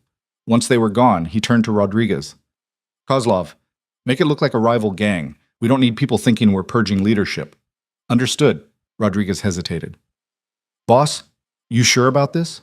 Reorganizing the whole operation? No, but I'm sure about what happens if we don't. More shootouts, more dead civilians, more kids losing parents. Adrian pushed himself upright with the cane. We can't stop being criminals overnight, but we can stop being the kind of criminals who get 7-year-olds killed. Rodriguez left to handle arrangements. Adrian made his way back upstairs, each step harder than the last. Maria was waiting with pain medication and disapproval. You're supposed to be resting. I'll rest when this is over. At this rate, over is going to mean dead. She handed him pills and water. Your body can't sustain this pace. It doesn't have a choice. There's always a choice. Maria sat across from him. Question is whether you're making it or whether you're letting circumstances make it for you. Adrian swallowed the pills. What's that supposed to mean? It means you're falling into the same pattern Marcus did, telling yourself you're doing what's necessary, that you're protecting people, that you don't have options. She leaned forward. But you do have options. You could walk away right now, let it all collapse. That's a choice. That choice gets people killed. So does staying. Different people maybe, but violence is violence. Maria's voice was gentle. I'm not judging. I'm just saying be honest about why you're doing this. Is it really about protecting civilians, or is it about not being able to let go of what you built? Adrian wanted to argue, wanted to insist this was about responsibility, about minimizing harm, about doing the right thing in impossible circumstances. But sitting there in a safe house, body broken and future uncertain, he couldn't quite convince himself that was the whole truth. Part of him, a part he didn't want to acknowledge, had missed this. The strategic thinking, the problem solving, the feeling of being essential, of making decisions that mattered. Marcus had understood that about him, had known that taking away Alara wouldn't just make Adrian sharper, it would make him hungry for purpose, for meaning, for something to fill the void her absence created. I don't know, Adrian admitted finally. I don't know if I'm doing this for the right reasons or just because I don't know who I am without it. That's honest, at least. Maria stood. Just remember, your family is in Canada waiting for a husband and father, not a crime boss trying to solve the world's problems. She left him alone with that thought. Adrian called Alara. She answered on the second ring, Phoenix crying in the background. Hey, she said, sounding exhausted. Bad time. He's been fussy all day. I can call back. No, it's fine. Gives me an excuse to walk around. He heard her moving, the crying getting slightly quieter. How are you feeling? Better? Walking with a cane. Fingers are healing. He paused. I need to tell you something. That sounds ominous. I'm not coming to Canada yet. There's work I need to finish here first. Silence on the other end. Just Phoenix's fussing and the sound of Alara's breathing. What kind of work? Her voice was carefully neutral. The organization is falling apart. If I don't help stabilize it, people are going to die. Civilians caught in territory wars. So you're staying to play crime boss. I'm staying to prevent a bloodbath. Is there a difference? She wasn't angry, which somehow made it worse, just tired.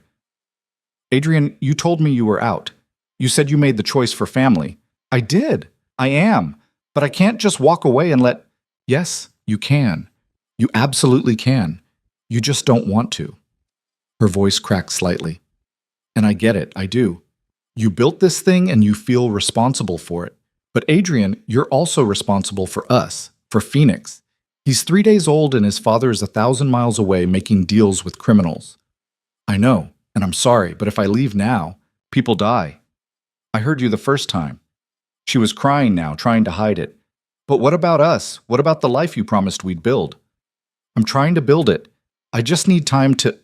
How much time? Another week? Another month? 2 years like you told Katya? Her voice hardened. Because I heard about that deal. Chen told me. You agreed to stay involved for 2 years. Adrian cursed internally. He'd been planning to tell her, just not yet. Not when she was still adjusting to motherhood and living in hiding. It's not... Don't lie to me. Please don't lie to me. She was openly sobbing now. I can't do this again. Can't spend years wondering if you're coming back. If you're becoming someone I don't recognize. If our son will grow up visiting you in prison or at a cemetery. Alara. I need to go. Phoenix needs me and I can't have this conversation right now. Wait, please. She hung up. Adrian sat there holding the phone, listening to the dial tone.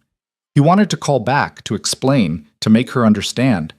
But what would he say? That he was choosing criminals over his family? That he couldn't let go of the empire he'd built even though it had destroyed their lives? Maria had been right. He was making choices, and not all of them were about protecting people. Some of them were about ego.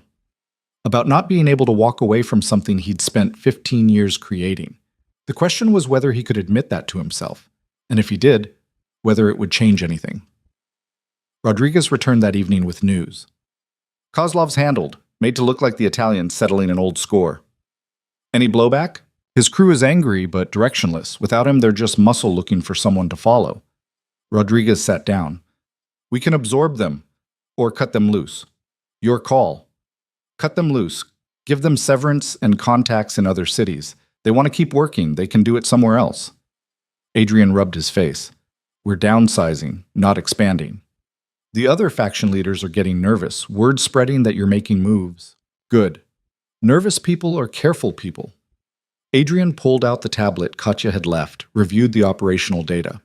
Set up the meeting for tomorrow night, the old brewery on 5th. It's neutral ground and big enough for everyone. You going to be ready for that? You can barely walk. I'll be ready. Adrian had to be. This meeting would set the tone for everything that came after. Show weakness, and they'd tear him apart. Show too much strength, and they'd see him as the next tyrant. He needed to thread a needle while barely able to stand. The next evening, Rodriguez helped him into a suit that mostly hid the bandages and splints. Adrian looked at himself in the mirror and saw a ghost of the man he used to be. Thinner, harder, aged a decade in a week. You look like hell, Rodriguez observed. I feel worse. Adrian adjusted his tie. But that might work in our favor. I look like someone who's been through a war, because I have been. They arrived at the brewery an hour before the meeting, securing the space and setting up the room. A single table with chairs around it. No weapons allowed inside. Everyone got searched at the door. Adrian wanted this to feel like a business meeting, not an ambush. The faction leaders arrived one by one. Tommy Chen, looking nervous. Sarah Mitchell, cold and assessing. The newer players. Marcus Rivera, who ran street-level distribution, and Catherine Park, who'd taken over logistics after her predecessor disappeared.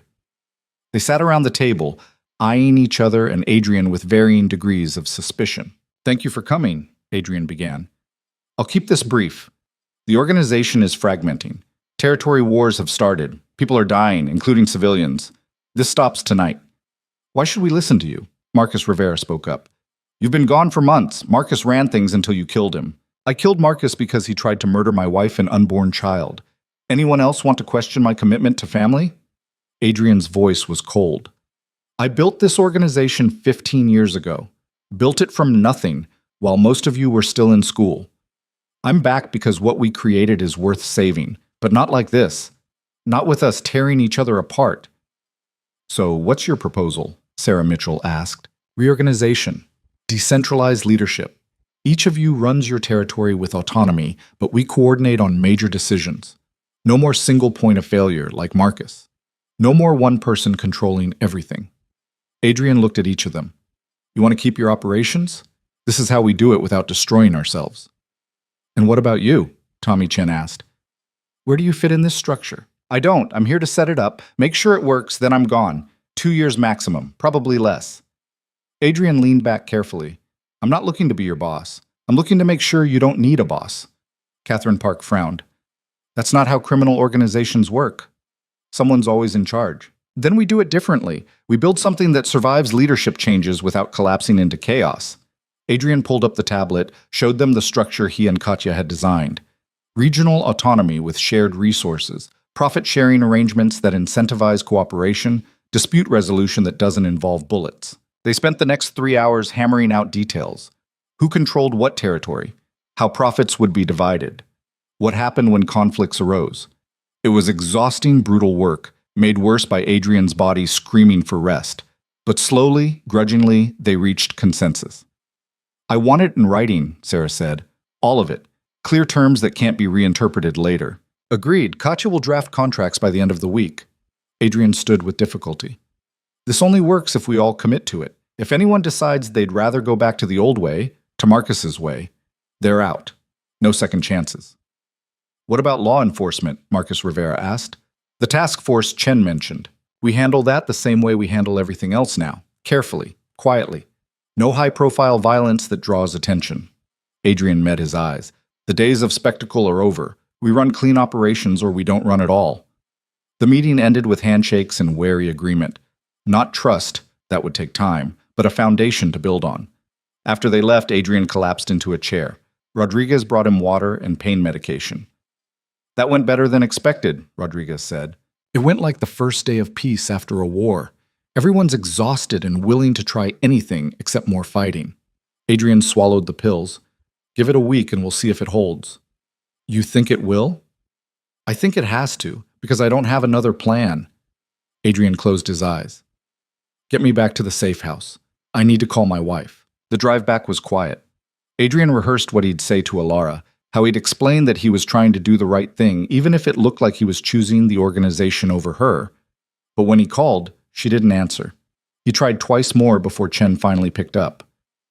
She doesn't want to talk to you right now, Chen said gently. I need to explain. She knows what you're doing. She saw the news about Kozlov's death, about the territory consolidation. She's not stupid, Adrian. I'm trying to minimize casualties. You're trying to save something that doesn't deserve saving. Chen's voice was sad. I love you like a brother, but you're making a mistake. This organization ate 15 years of your life. Don't let it take the rest. It's 2 years, maybe less. That's what you say now, but 2 years becomes 5, becomes 10. I've seen it happen. Chen paused. Alara asked me to tell you something. She says she'll wait 6 months. If you're not here by then, she's filing for divorce and disappearing. You'll never find her or Phoenix. Adrian felt his world tilt. She can't do that. She can, and she will. She's done running, done waiting, done hoping you'll choose family over empire. Chen's voice was firm. 6 months, Adrian. That's what you have. The line went dead. Adrian sat in the van, numb. 6 months. He'd agreed to 2 years, but had 6 months to deliver or lose everything that mattered. It was impossible.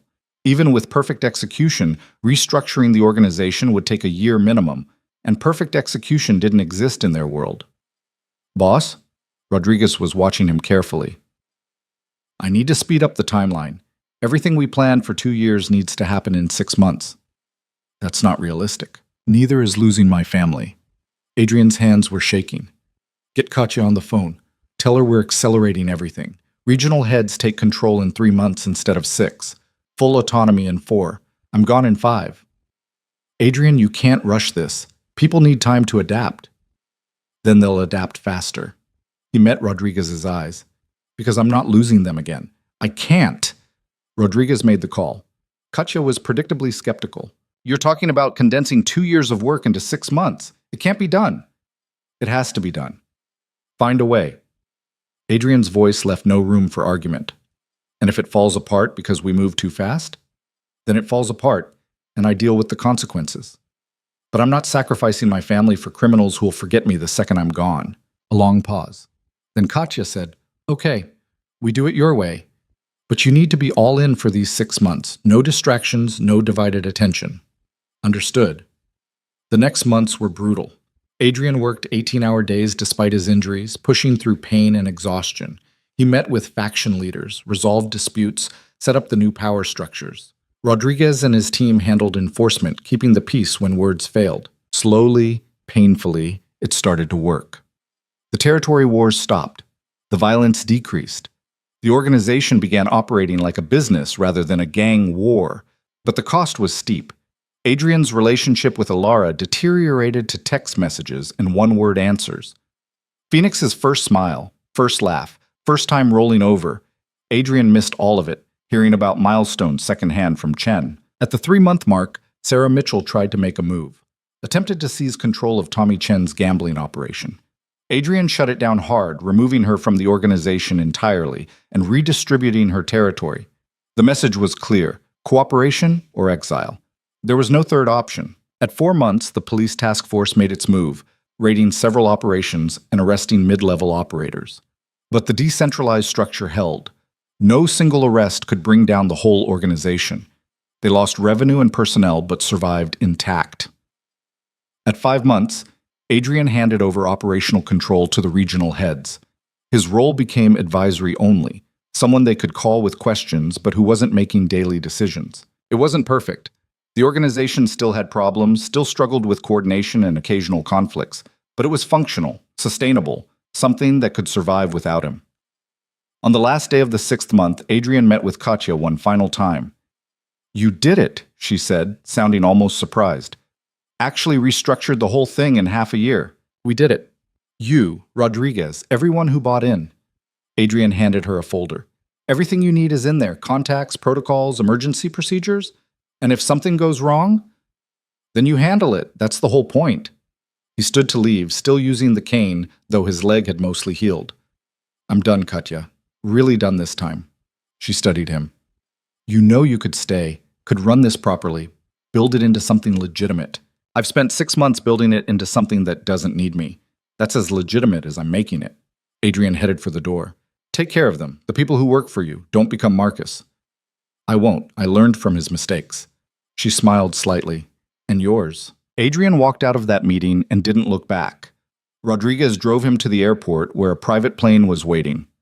His new identity was ready. James Morrison, consultant from Seattle. Papers, passport, entire background that would hold up under scrutiny. The flight to Toronto was long and turbulent. Adrian spent it wondering if Ilara would actually be there when he landed or if 6 months had been too long. If she'd decided life was easier without him. Chen met him at the airport. She's waiting at the house. Fair warning, she's angry. I expected that. And Phoenix won't know you. 6 months is a lifetime at that age. I know. Adrian's chest felt tight. Is she really going through with the divorce? That depends on you, on whether you can convince her you're actually done this time. Chen drove through Toronto's streets. For what it's worth, I think you did the right thing. The organization is more stable than it's ever been. But that doesn't mean she has to forgive you for it. The house was modest, suburban, ordinary, the kind of place that would never attract attention. Chen pulled into the driveway and Adrian saw her through the window. Ilara holding Phoenix, both of them backlit by warm interior light. Good luck, Chen said. Adrian got out of the car and walked to the front door. Knocked. His heart was hammering harder than it had during any shootout or confrontation. Ilara opened the door. She looked good, healthy, rested, stronger than when he'd last seen her. Phoenix was bigger, alert, and watching Adrian with curious eyes. Hi, Adrian said. You're late. I said 6 months. It's been 6 months and 2 days. Plane was delayed. Convenient excuse. But she stepped back, let him inside. He doesn't remember you. I figured. Adrian looked at his son. Phoenix stared back, uncertain. Hi, buddy, I'm your dad. Phoenix buried his face in Alara's shoulder. That's going to take time, she said. You don't get to just walk back in and have everything be perfect. I know. And I meant what I said about the divorce. If you ever go back, if you ever choose that life over us again, I'm gone. No second chances. No explanations. I understand. Do you? She set Phoenix down in a playpen, turned to face Adrian fully. Because I've heard promises before. You promised to keep me safe, and I got blown up. You promised you were out, and you spent 6 months running a criminal organization. Why should I believe this time is different? Adrian didn't have a good answer. Nothing he could say would erase 6 months of absence or 15 years of bad choices. Because I finally understand what I was afraid of, he said quietly. All those years building the organization, I told myself it was about security, about giving you a good life. But really it was about being too scared to just be a person. Being a crime boss gave me identity, purpose, made me feel important. He moved closer to her, maintaining distance but closing the gap slightly. Losing you, thinking you were dead. It broke something in me, but it also clarified things. Made me realize that all the power and money and respect meant nothing if I didn't have you to share it with. He gestured at the modest house. This is enough. You and Phoenix are enough. I don't need to be Adrian Voss, the crime boss. I just need to be your husband and his father.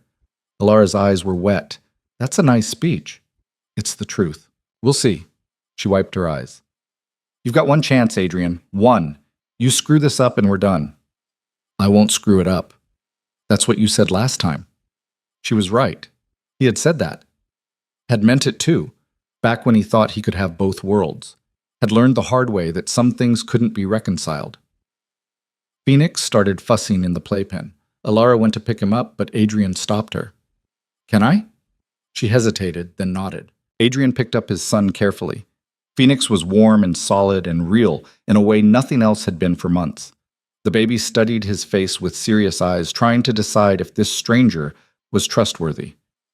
I'm sorry I wasn't there, Adrian whispered. I'm sorry for all of it, but I'm here now, and I'm not leaving again. Phoenix grabbed his finger, small hand, tight grip. The same reflexive grasp from when he was born, but stronger now, more certain. He likes you, Alara said softly, even if he doesn't remember you. I'll make new memories, better ones. Adrian looked at her over their son's head. We all will. The first weeks were awkward. Adrian was learning how to be a father, while Alara was learning whether she could trust him again. They moved around each other carefully, testing boundaries, building routines. Adrian changed diapers and did night feedings. Learned how to soothe Phoenix when he cried. Discovered that domesticity was harder than running a criminal empire. No clear rules, no obvious solutions, just constant adaptation and patience. But slowly it got easier. Phoenix started smiling when Adrian walked into a room, started reaching for him, started treating him like a fixture rather than a stranger, and Alara started softening. The anger didn't disappear, couldn't, given everything that had happened, but it became less sharp, less present in every interaction. 3 months after Adrian arrived in Toronto, they had their first real conversation about the future. What do you want to do? Alara asked. For work, I mean. We can't live on the offshore account forever. I've been thinking about that. Adrian was holding Phoenix, who'd fallen asleep against his chest. Chen mentioned consulting, helping businesses with logistics and efficiency. Using skills you learned running a criminal organization. Using skills I learned, period. The source doesn't matter if the application is legitimate. He adjusted Phoenix carefully. I'm good at solving complex operational problems. That's valuable outside criminal contexts. It is. She was quiet for a moment. Would you be happy doing that, after everything you've done? I don't know if happy is the goal anymore. Content, maybe. Satisfied that I'm building something instead of destroying things. He looked down at Phoenix. I want him to be proud of what his father does. Can't do that if I'm still connected to the old life. Alara moved closer, rested her head on his shoulder. I'm proud of you. For walking away. For choosing us. I know it wasn't easy. It was the easiest choice I ever made. Everything else was just logistics. She laughed softly. Only you would describe leaving a criminal empire as logistics. I'm a simple man with simple needs. You're many things, Adrian Voss. Simple isn't one of them. They sat there in this quiet house, their son sleeping between them, building the kind of ordinary moment that had seemed impossible a year ago. There was no violence here, no scheming or strategy, just a family learning how to exist together. The news about the organization reached them occasionally. Chen would call with updates. The regional structure was holding, profits were steady, violence was down. The experiment was working, at least for now. Adrian listened to these updates with detachment. That world felt distant now, like something from someone else's life. The scars remained, physical and psychological, but the pull was gone. A year after arriving in Toronto, Ilara got pregnant again. Adrian cried when she told him, overwhelmed by the second chance he'd been given. "You're going to be here this time," she said. "Every appointment, every milestone." "Every second," he promised. And he was. He went to ultrasounds and birthing classes, helped prepare the nursery, held Ilara's hand through morning sickness and back pain and all the ordinary struggles of pregnancy. When their daughter was born, healthy and loud and perfect, Adrian was there. Not running from enemies or making deals or trying to save an empire, just being present for the moment his family grew. They named her Hope because that's what she represented, what they all represented. Proof that people could change, that the past didn't have to define the future, that even someone who'd spent 15 years building something destructive could learn to build something worth keeping. 5 years after that night in the diner, Adrian stood in the backyard of their permanent house, bigger now, to accommodate 2 kids and the life they'd built. Phoenix was 7, playing soccer with neighborhood kids. Hope was 4, helping Ilara plant flowers in the garden. Rodriguez called occasionally, updating Adrian on the old crew. Most had gotten out, built new lives. Some had struggled. A few had fallen back into old patterns and paid the price. But the organization itself had evolved, become something closer to legitimate. The regional heads had slowly transitioned operations into legal enterprises, real estate, logistics companies, consulting firms, using the infrastructure they'd built for crime to build actual businesses. It wasn't perfect. There were still gray areas, still questionable deals, but no one was getting shot over territory. No 7-year-olds were dying in crossfire. "You thinking about the old days?" Ilara asked, coming to stand beside him. "Thinking about how far we've come."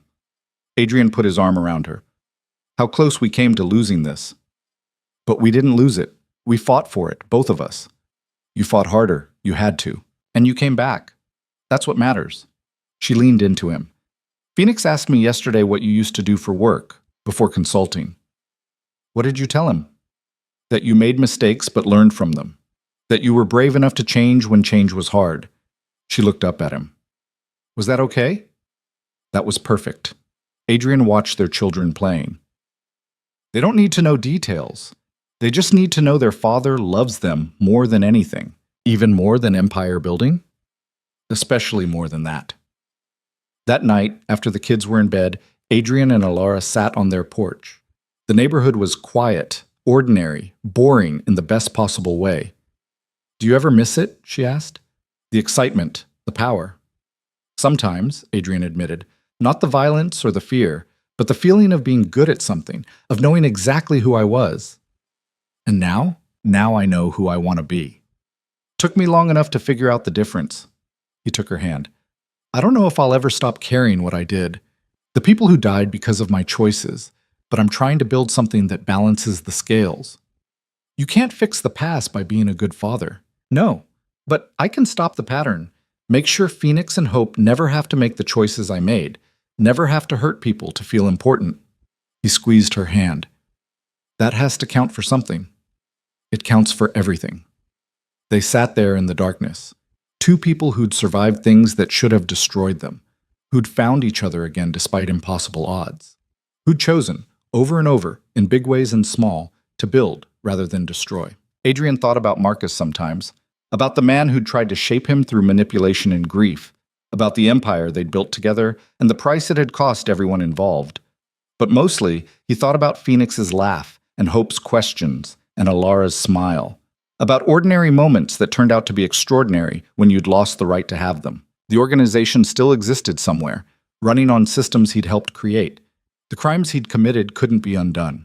The people who died because of his choices would never come back. But here, in this quiet neighborhood in Toronto, living under a name that wasn't his and a life he'd fought to deserve, here he could try to be better, could try to prove that people weren't defined by their worst moments. That change was possible, even for someone who'd spent years being exactly the wrong kind of person. It wasn't redemption.